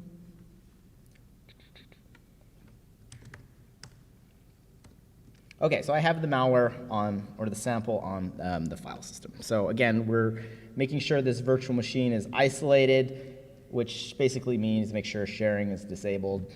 Yeah, especially important if it's exfiltrating files or ransomware. You don't want to encrypt your files on your base system. So the first thing we're going to do is we're going to start a debugger session. And I'll make this a little bigger so we can really see. Just do LLDB and then the path to the malware. LLDB is going to start up, do its thing. Eventually we'll see it initialize the session. It's always good to confirm that, yes, this is really what we want to be debugging, and then it nicely identifies the architecture of the binary. So that's the answer for 11. We can see it's an x86-64, which is Intel 64-bit code. Now, we want to recover the configuration information for the malware that's encrypted, because that's going to tell us what this malware is doing and give us a lot of insight into the capabilities. Did some initial analysis via static analysis, a disassembler, and found this interesting method called init configuration. So now I want to go and set a breakpoint on that to see how that method works. So we can use the b command, and then we're going to print the name of the method, which is sb config manager space init configuration. And it's important to put the the colon at the end, because that is actually part of the method name. If we hit enter now, we can see that the debugger has resolved that. Basically, this means, hey, I found the address of that. We can see it wraps, but it's essentially at 54BD. I'll just show you if I misspelled that. It would say unable to resolve breakpoints at any location. So if you try to set a breakpoint, you see that means it failed because you specified a function that doesn't exist or that it didn't know about. A lot of times what I'll do is I'll actually defer to the address of this method, we can open this up in a disassembler and find that address and then set a breakpoint out that address. It just takes away any disambiguation or disambiguates it. So most times I actually set breakpoints based on addresses versus names, but in this case, it works. Cool, so now we've set a breakpoint. We're gonna hit C to continue, or maybe we have to hit run because we're just starting. Here's the pop-up that we talked about for the authentication prompt. It's basically saying, hey, you need to have right access to debug this. And now we've hit a breakpoint. If we look at the debugger output, we can see that it says process 1246, that's the PID of the malware, has stopped. And the stop reason is it hit breakpoint 1.1. This is awesome. It then shows us where it's broken, which is at the very beginning of the init config function.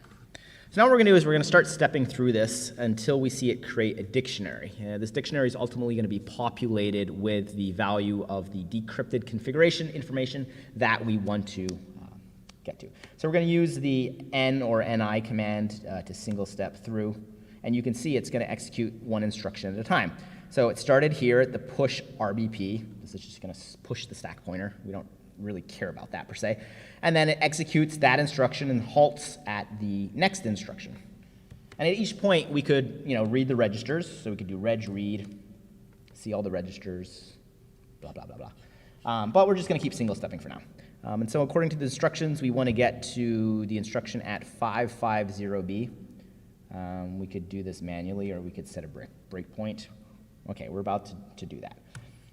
This is a great point because we can see that, I'm going to step one more time. We can see we're at a call obj message send. We talked about this function a lot. Again, this is how Objective-C methods are called.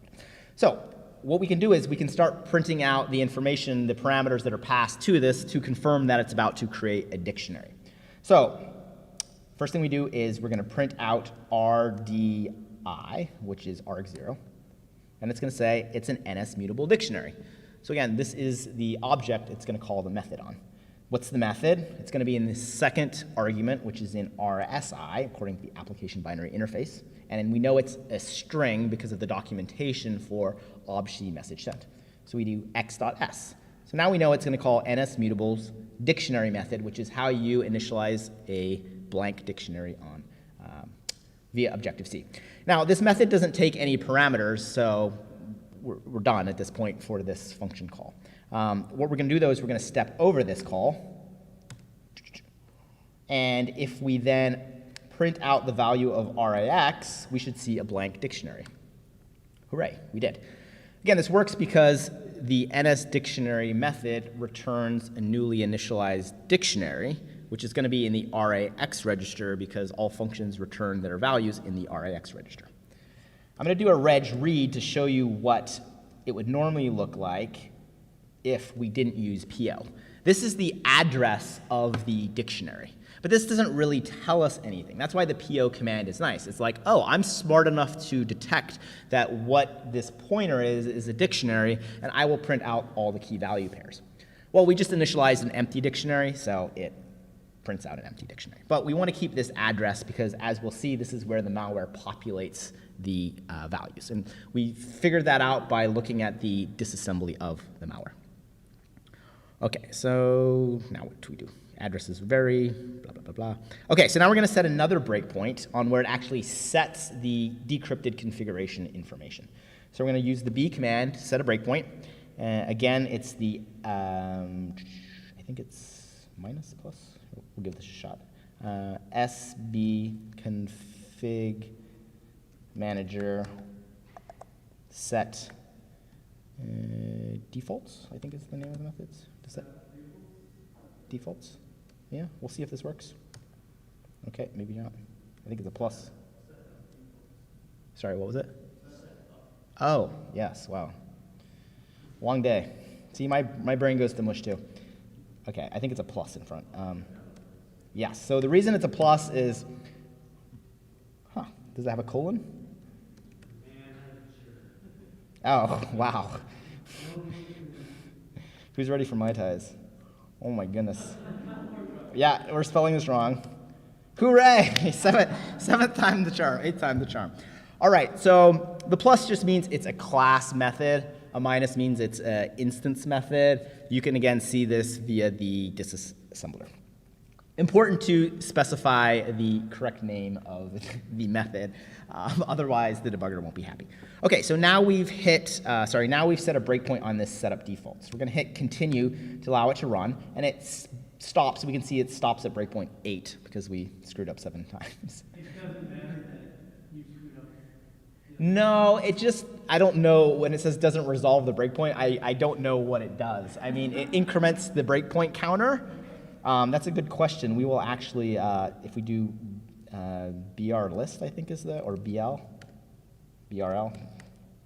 we can see that location's 0. So it basically says, yeah, I made a breakpoint, but I couldn't figure out where I set it, and so it's, location 0, it's pending. I think sometimes if you, yeah, I don't know. That's just my understanding. Yeah. Cool. All right, so now we've hit this other breakpoint. We're in the setup defaults method. What we're going to do is we're going to allow this function to exit, because what it's doing is it's building this decrypted configuration into the dictionary object we created. We could single step through all of that, or we can just type finish. Again, finish is a neat command, and we'll execute out. Cool. So now, setup. If we print the dictionary again, which we have the address of, hooray, this actually worked. We can see that, yeah, go malware. We can see that the malware, so what I did, I like to try it, and if it works, then I'll explain it.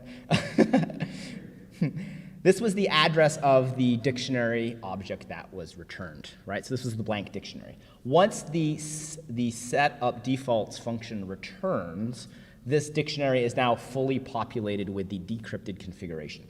We again use the PO print object command because we knew it's an Objective-C dictionary. And this shows us what it then does. It nicely prints out this dictionary. So we can look through some of these. We can see, for example, affiliate. That usually is indicative of adware, usually. But there's, like all the things. This is a long dictionary, so we'll kind of get here. We have this key named DNS changer. Huh, that's interesting. We have blacklist DNS, encrypt equals true, product name equals DNS changer. Okay, wonder what the name of this malware is. DNS changer, cool. And then it has settings about the domains. Encrypt equals true. Basically, a ton of information about, we have some URLs here. We have some DNS names.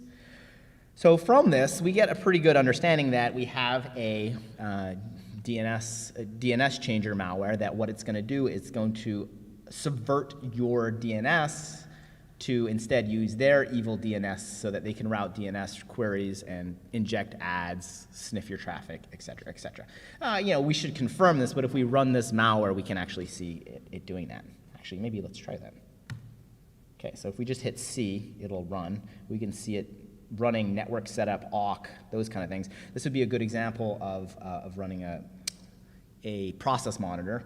But now if we go to, I don't know if this is going to work, but we'll see. If we go look at the DNS settings, security and privacy. No, wait, it's under network. I thought on recent versions of macOS you had to have some special permissions to change the network, but maybe not. Oh, come on, VMware, let me get to the bottom of this screen. Does not do this? Maybe I don't have the network set up. Network activity. Yeah, it should be bridged. Does anyone know how to look at your DNS servers via the command line? ifconfig. I feel like there's a way to, yeah, who knows.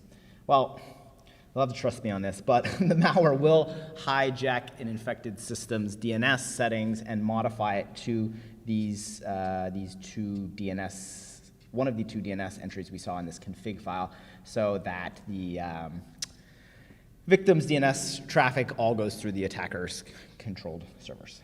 Again, this is, normally when I'm analyzing malware, I'll uncover something like this with the static analysis, and then I'll let it run to fruition and confirm the settings to make sure, you always want to confirm your assumptions. But the point of this was, via the debugger, we could very powerfully uncover this configuration information that never touches the disk. It only exists decrypted in memory, but once we captured that, it almost immediately gave us full insight into what the malware is doing, including the name, how it hijacks the system, et cetera, et cetera. So that to me is just a really good illustrative example of the power of the debugger. Again, caveating that debugging is a complex black art. You can see I'm still figuring it out with my breakpoint settings, but make judicious use of snapshots in your virtual machine, and you can get a lot out of a malicious sample. Hooray! So it is 3:30. Let's stand up and stretch really quick. I'm not going to make us do jumping jacks this time. We can take a minute or two bio break, whatever.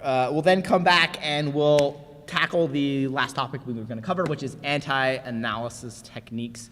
Really interesting. We'll wrap up a little bit after 4, have some time for Q&A, and then call it a day. So yeah, let's be back in a minute or two.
Oftentimes it'll do it more sequentially in the sense that, it'll initialize the dictionary and use it right away. This one was 2 different methods, so we kind of had to make note of it.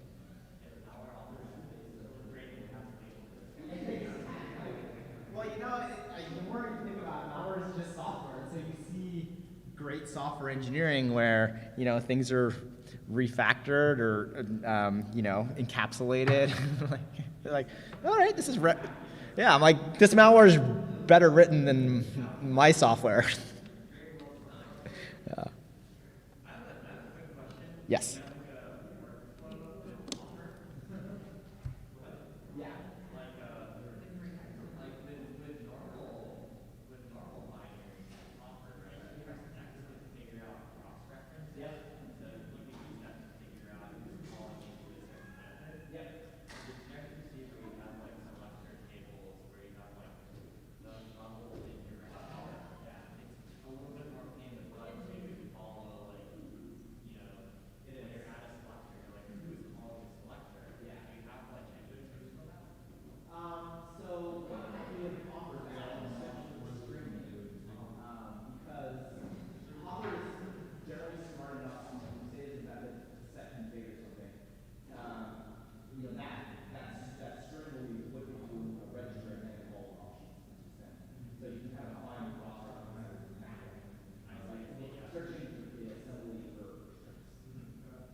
They've gotten better recently.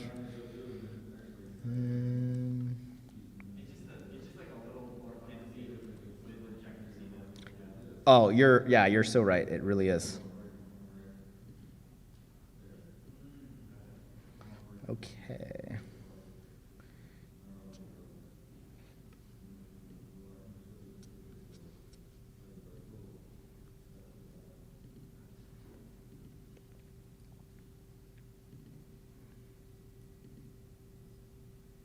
Oh, I have to unzip this.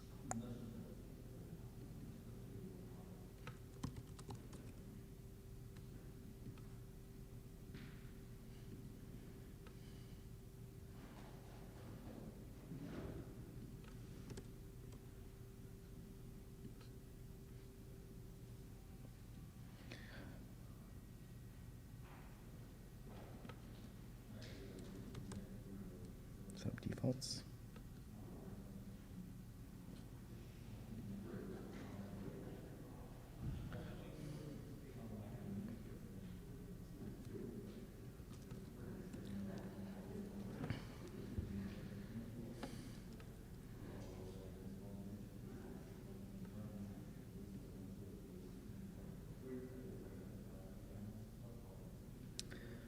So here, for example, the setup defaults function, right, you're right. If you hit X to see the cross-references, it just has a cross-reference to the Objective-C object structure, not who calls it. Yeah.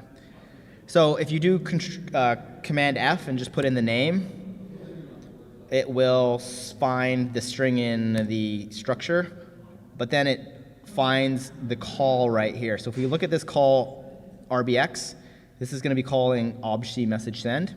And if we look at the selector, it's setup defaults. Yeah. You would think there would be a better way, and maybe there is. This is what I do.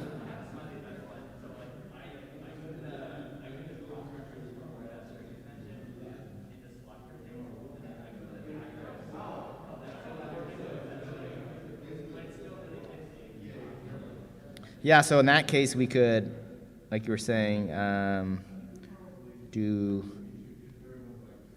X. Hold on.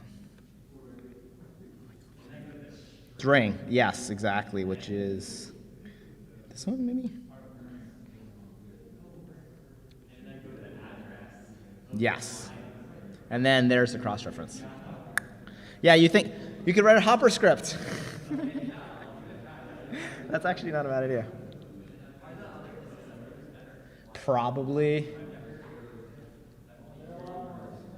Yeah, IDA might be better at that, but IDA is, the thing about IDA is it supports like every processor and all these esoteric stuff, but like, so it's not specifically focused on Objective-C and Swift, where I feel like Hopper really makes that a priority. So for a long time, like, it did Swift demangling way better than IDA. I haven't compared recent versions yet, but generally it seems that Hopper is like pretty solid on macOS. Its decompiler though leaves a lot to, you know, I don't know what the term is. It's not always great. So sometimes you'll decompile something and it's just wrong. So again, disassembly is like the absolute truth. So hang out there. All right, let's jump into the last section, which is anti-analysis. Very fun topic, near and dear to my heart. So let's see, anti-analysis. So as you can see, you know, we've done this wrapping up kind of a 2-day class, and you've hopefully seen that we're able to pretty much tear apart any malware sample we look at. Yes, that requires a certain skill set, but once we have that skill set, we're pulling apart, you know, decrypting command and control servers, persistence mechanisms, the features, the capability of malware. And some of this malware has been, you know, years in the making. And so for the malware author's point of view, this is less than ideal because this means we can now very quickly push out network signatures, file signatures, you know, all the things. We comprehensively understand the malware. Malware authors are like, okay, that's way too easy. What we need to do is add anti-analysis logic that's aimed to thwart dynamic and static analysis. So we're going to walk through several of these approaches and methods.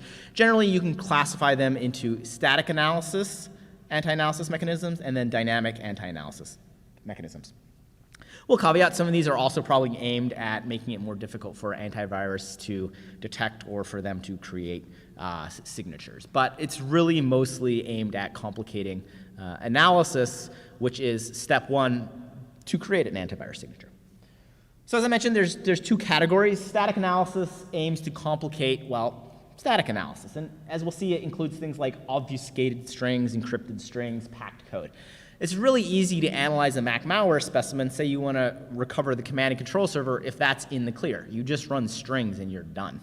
Then you can go to the beach. Malware authors are like, all right, we need to make this a little harder. So a decent percentage of malware now uses obfuscated or encrypted strings, which you will see look like something like this, which you basically want to or have to decrypt in order for your analysis to continue.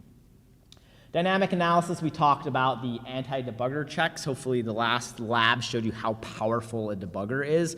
Malware does not want to be debugged because it really it's at the behest of the debugger.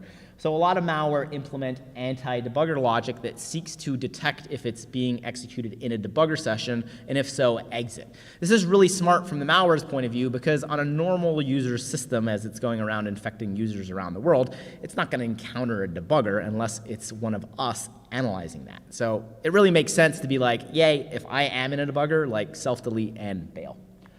Am I in a virtual machine is another common anti-analysis technique. Malware authors realize that we do our malware analysis most likely in a virtual machine.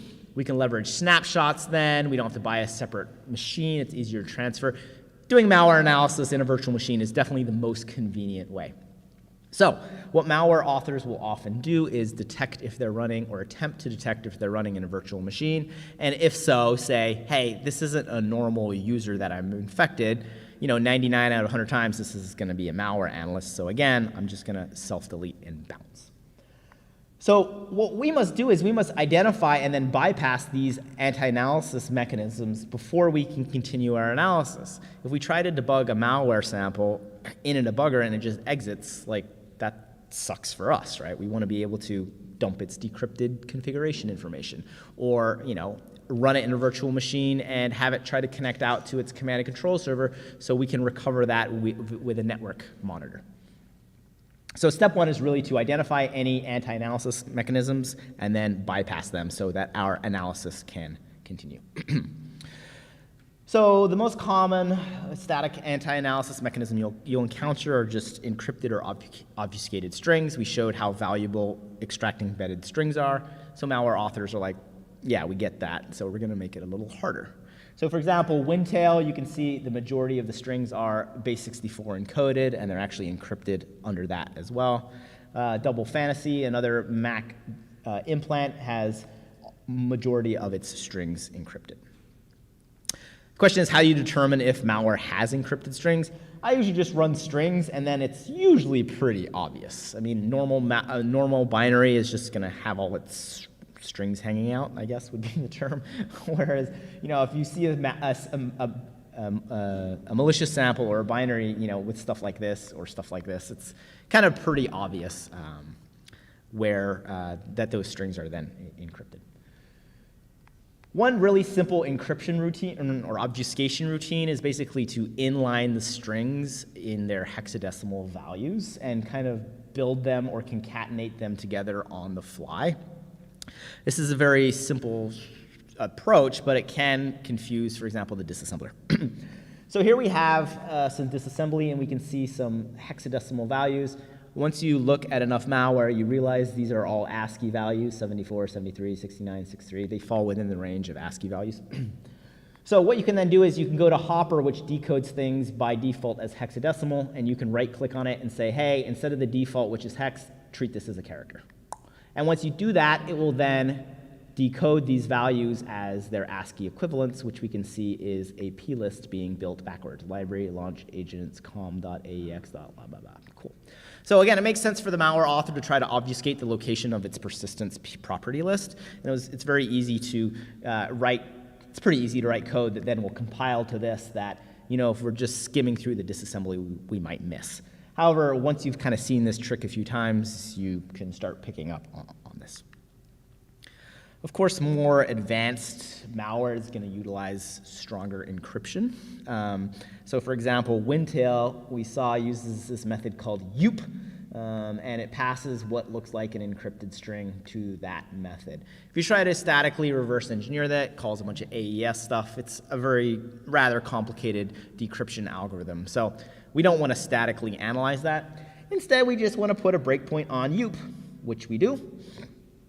When we hit it, we allow it to execute, and then we print out the return address, which is in RAX, and that is the decrypted string. Really, 2 minutes, right? Of course, we had to identify that UP was the encryption method. A lot of times what you can do is you can look for the encrypted strings, see what function they are passed to, see if that function has a lot of cross-references to other encrypted strings, and then very quickly you can be like, yes, this is the method or function that decrypts the string.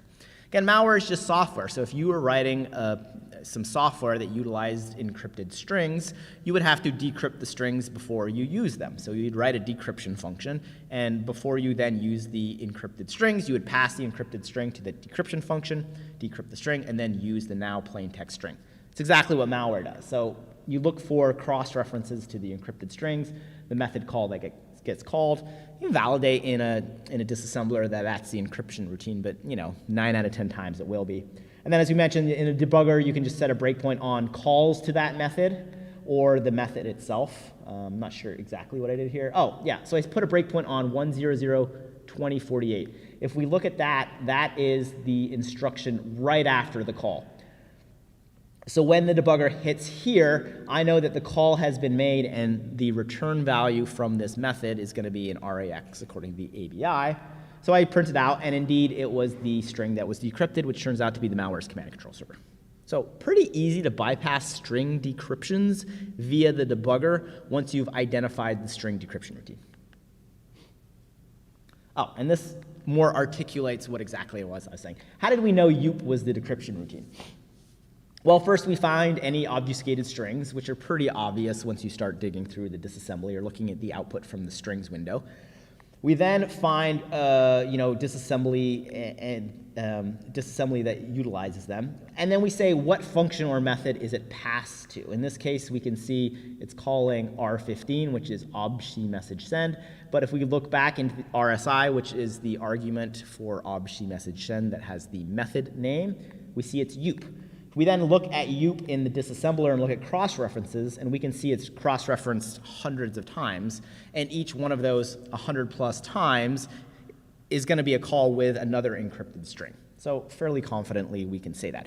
We then also decompile the UP method, and we can see it calls NSString alloc iniquit data, nothing too interesting there, AES decrypt with password and key. So yeah, this is the string decryption function, and we can confirm that in the debugger.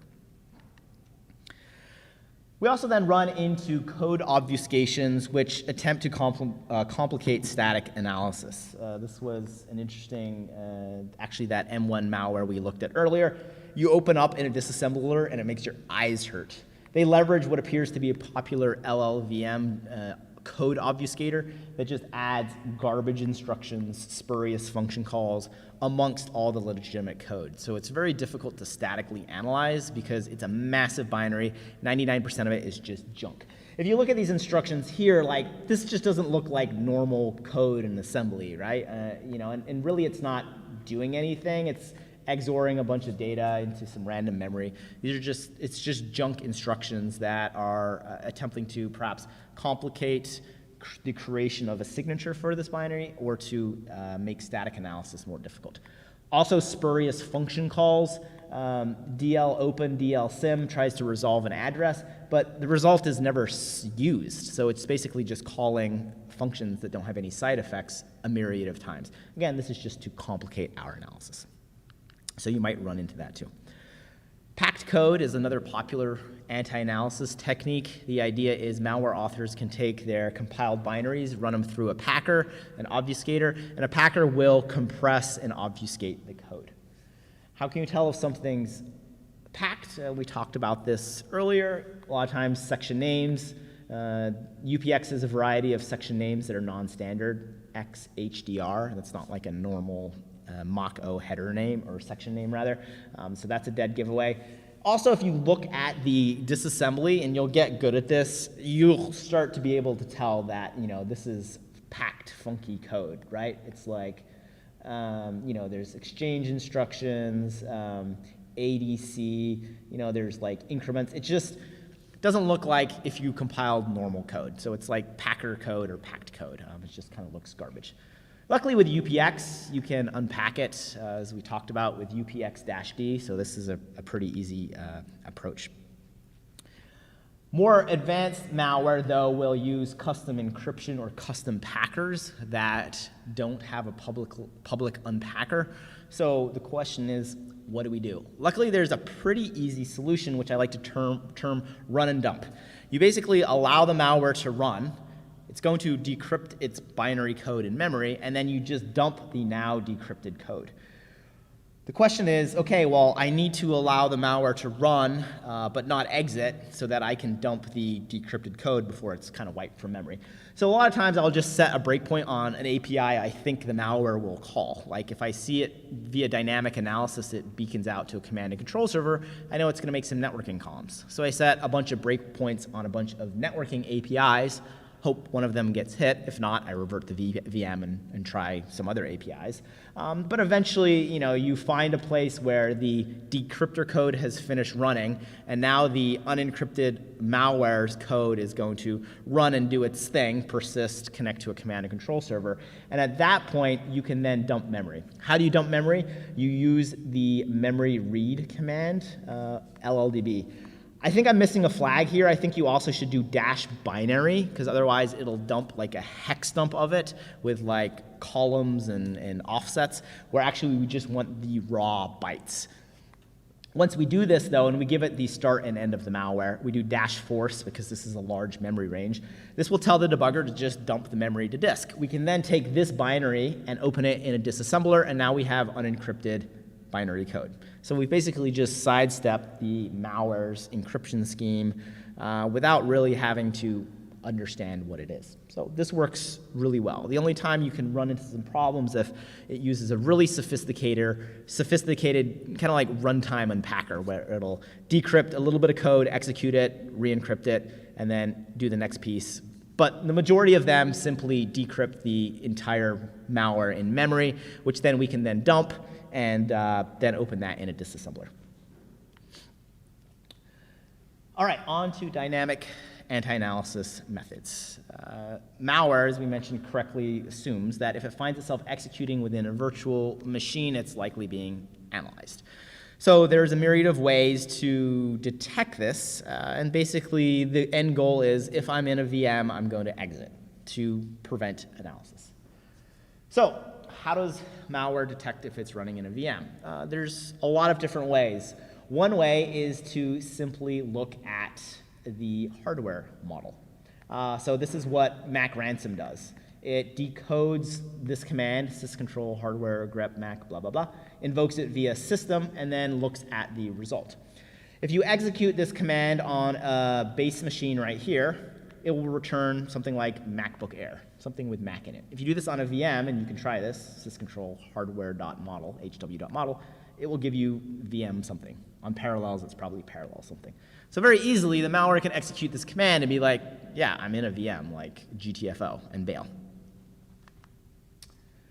Another way to do it is, let's see, via the execution of a task. Okay, cool, yeah, I thought this is what it's going to do. So in this case, I was debugging this ARM malware, and it got to this BLR X8 instruction, which was calling obfshe send message. I stepped over this, and the malware performed a bunch of interesting operations. I was like, okay, I'm going to step back and figure out exactly what it did. Reverted the snapshot. Again, this obfshe message send function takes the object self, blah, blah, blah, blah. If we print out the object, this is ARM, so the initial parameter is an X0. It's a task object, NS concrete task object, and the method it's causing is launch. So it's basically launching something. What we can do in a debugger is we can set a breakpoint on this call, and then we can query the object. The object, the NSTask object, has a launch path. We can see that's been set to bin.sh, and we print the arguments. We can see it is a massive shell script that is looking for a VM via all sorts of different artifacts, right? VirtualBox, Oracle, Parallels, QEMU, hardware version, manufacturer, vendor name, blah, blah, blah. It's really saying I'm going to look for VMware in multiple ways. Third way, hope you're getting the idea, there's a million ways to detect if you're running in a VM, is to look at the MAC address. So this malware called Mugsisec, I don't know if I'm presenting that right, reads the MAC address of the system it's running on. And then it compares this against known MAC addresses that belong to virtual machine providers. So MAC addresses have this component called the OIU. This is the organizational something something. Basically, it is the range that, kind of like IP addresses are given to certain organizations, MAC addresses are, have prefixes based on vendors. So for example, VMware's OIUs, VMware MAC addresses always start with 005056 or 00OC26. So the malware queries its runtime, gets the MAC address, and says, does the MAC address fall within the range of VMware's MAC addresses? And if so, it says, I know I'm in a VMware, and exits. Question? Have you found any malware that doesn't exit if it's in a debugger but just runs without the keyhole? I haven't. And malware authors, so the question was, have you come across malware that does something a little more intelligent if it's detected it's running within a virtual machine or debugger? I have not on macOS. You're not saying it's not out there, but I haven't encountered it. The majority of malware just exits, which is a dead giveaway, right? I've thought about this a lot, and really what malware should do is have like two payloads that are encrypted with different runtime keys. One is like an adware-based payload for some well-known adware, and if it finds itself running in a VM, it decrypts and runs that payload. So I'm just looking at it, I'm like, yeah, it's adware. And forget about it. Versus when it finds itself on a target machine, it decrypts its real payload and executes that. So that's a great question because it shows there's a lot of opportunity for more creative solutions. Because as I mentioned right now, when the malware detects it's running in a debugger VM, it just exits, which is a dead giveaway that it's implementing anti-analysis logic, which then allows us to go look for that and oftentimes readily find that and bypass that. So interesting question, and yeah, I'm sure we will eventually see that. There might be some Windows malware that does that, but as far as I know, Mac malware hasn't. So besides detecting if it's running in a VM, there's also the dynamic analysis techniques we've talked about a lot to detect if it's running in a debugger. If we run Pirit in a debugger, we can see it just exits, again with that status 45 2D hex. That is the E not supported, which comes from PT deny attach. This is a clear indication. This goes back to your question. Immediately we know not only is the malware implementing anti-debugger logic, we know exactly what the anti-debugger logic is. It's somehow calling ptrace with the PT deny attach flag. So we can just set a breakpoint on ptrace or look for code that invokes a system call, for example, with the PT deny attach flag. So malware authors, it's really a dead giveaway, but makes it easy for us. We talked about this in the ARM lab.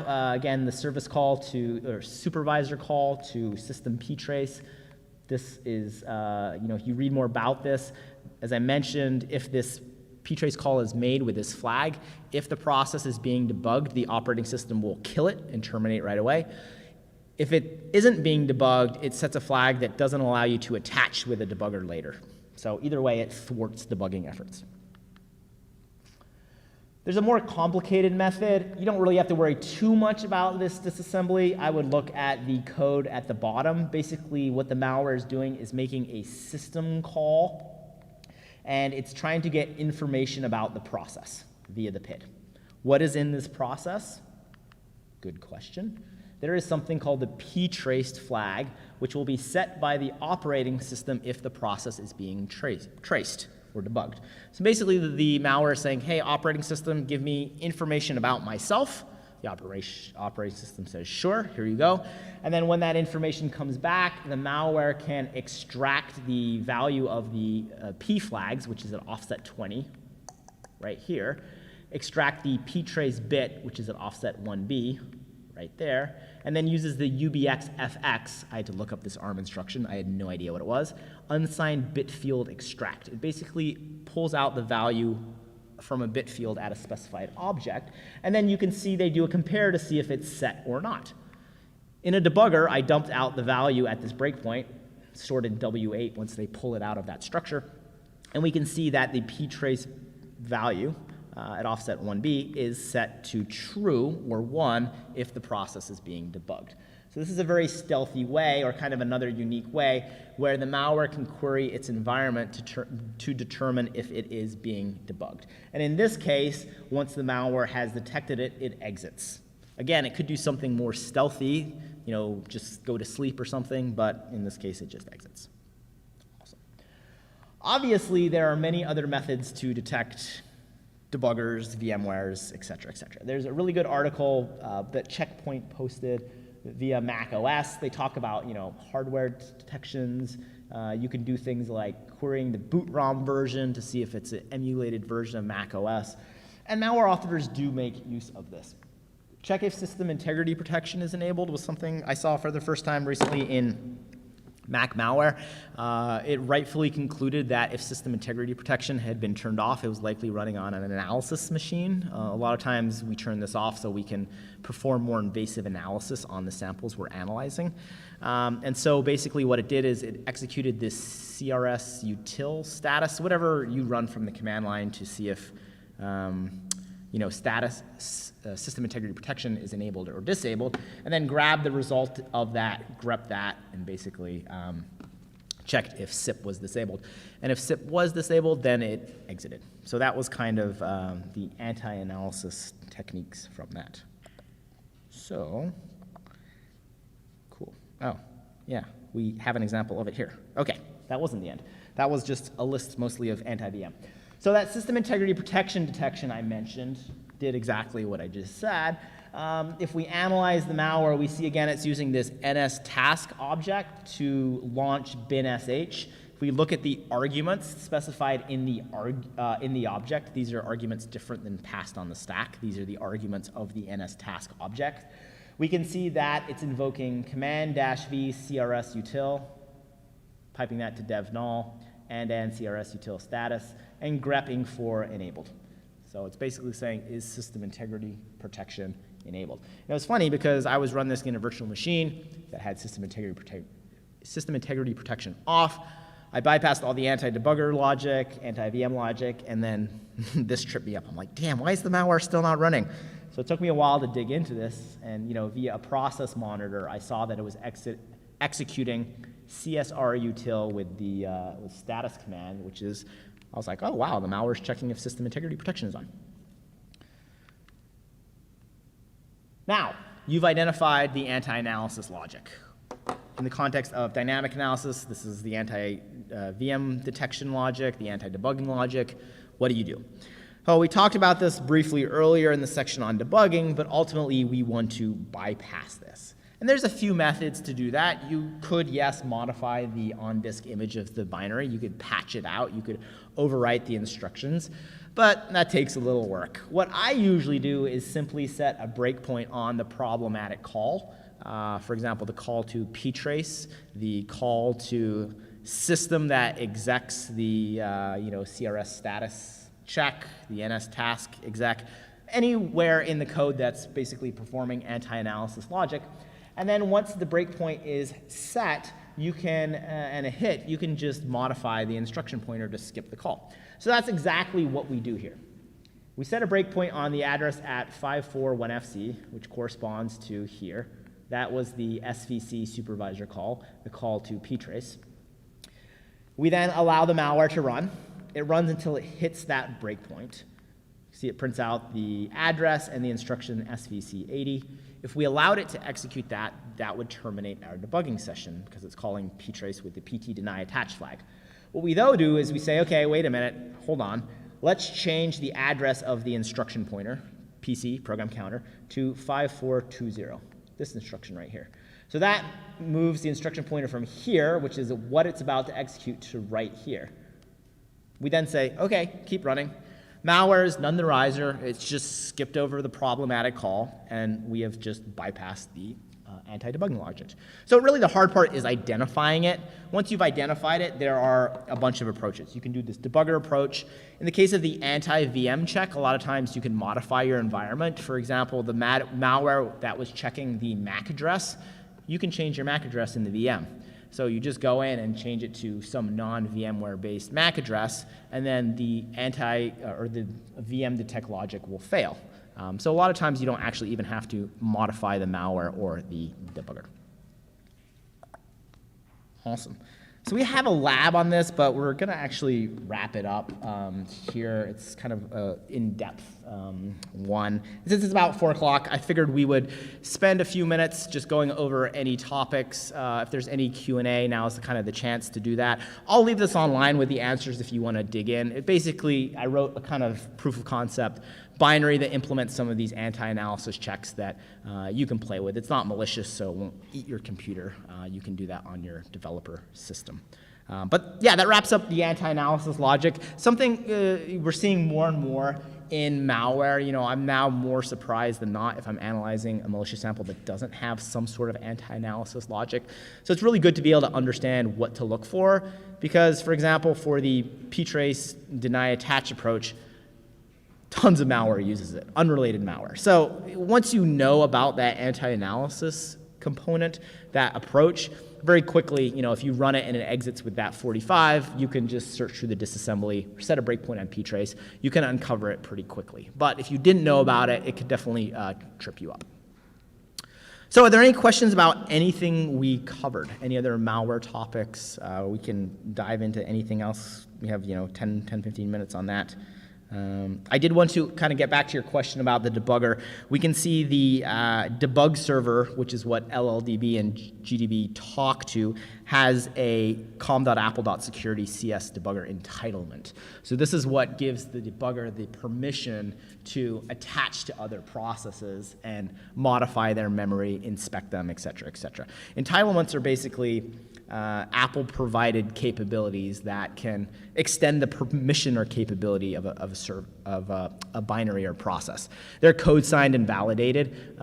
So, for example, macOS now won't allow you to do any debugging unless you possess this entitlement. You can't add this entitlement yourself. It's an Apple-specific entitlement, and they'll verify that the application is validly signed by Apple, et cetera, et cetera.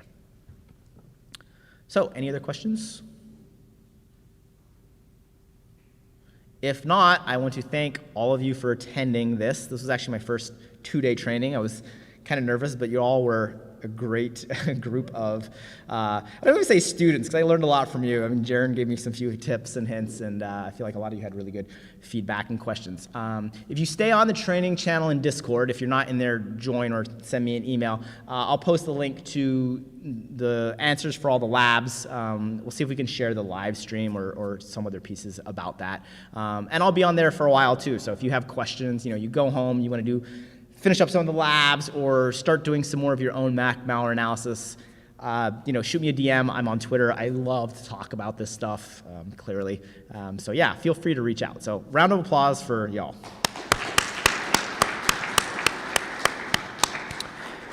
The conference starts tomorrow at 10 a.m. You do not have to go to registration because you already have your badges. I think the only thing, though, do your badges have numbers on them? Okay, good. Those are for the raffle at the end. If your badge doesn't have a number on it, stop by registration. They'll put a number. At the end, we raffle some cool Apple products away, so you definitely want to keep that number there. But again, thank you so much for attending. If there's any follow-up questions, shoot me a DM, ping. If not, stoked that you're also coming to the conference. There'll be a lot of really interesting talks on reverse engineering malware, analyzing code. So hopefully a lot of the topics we cover here, you'll see really applied in specific cases, which will be informative and interesting as well. So good luck on your Mac malware analysis journey. And one last thing before y'all leave. Okay, hold on.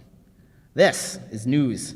So I actually wrote a book on Mac malware analysis. There's a free version online, No Starch Press.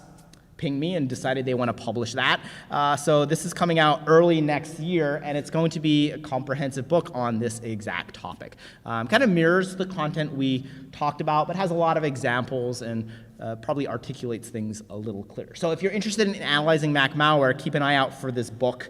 It's going to be sold online, but also I made sure that they would allow me to print each chapter online for free. It's like kind of aligns with the conference and the community vibe. Really, we're seeing attackers step up their game, and there's a lot more Mac malware, so we need to build our Mac malware analysis army and counter the threats. And so you all now are recruited. So thank you again, and I'll see you at the conference tomorrow.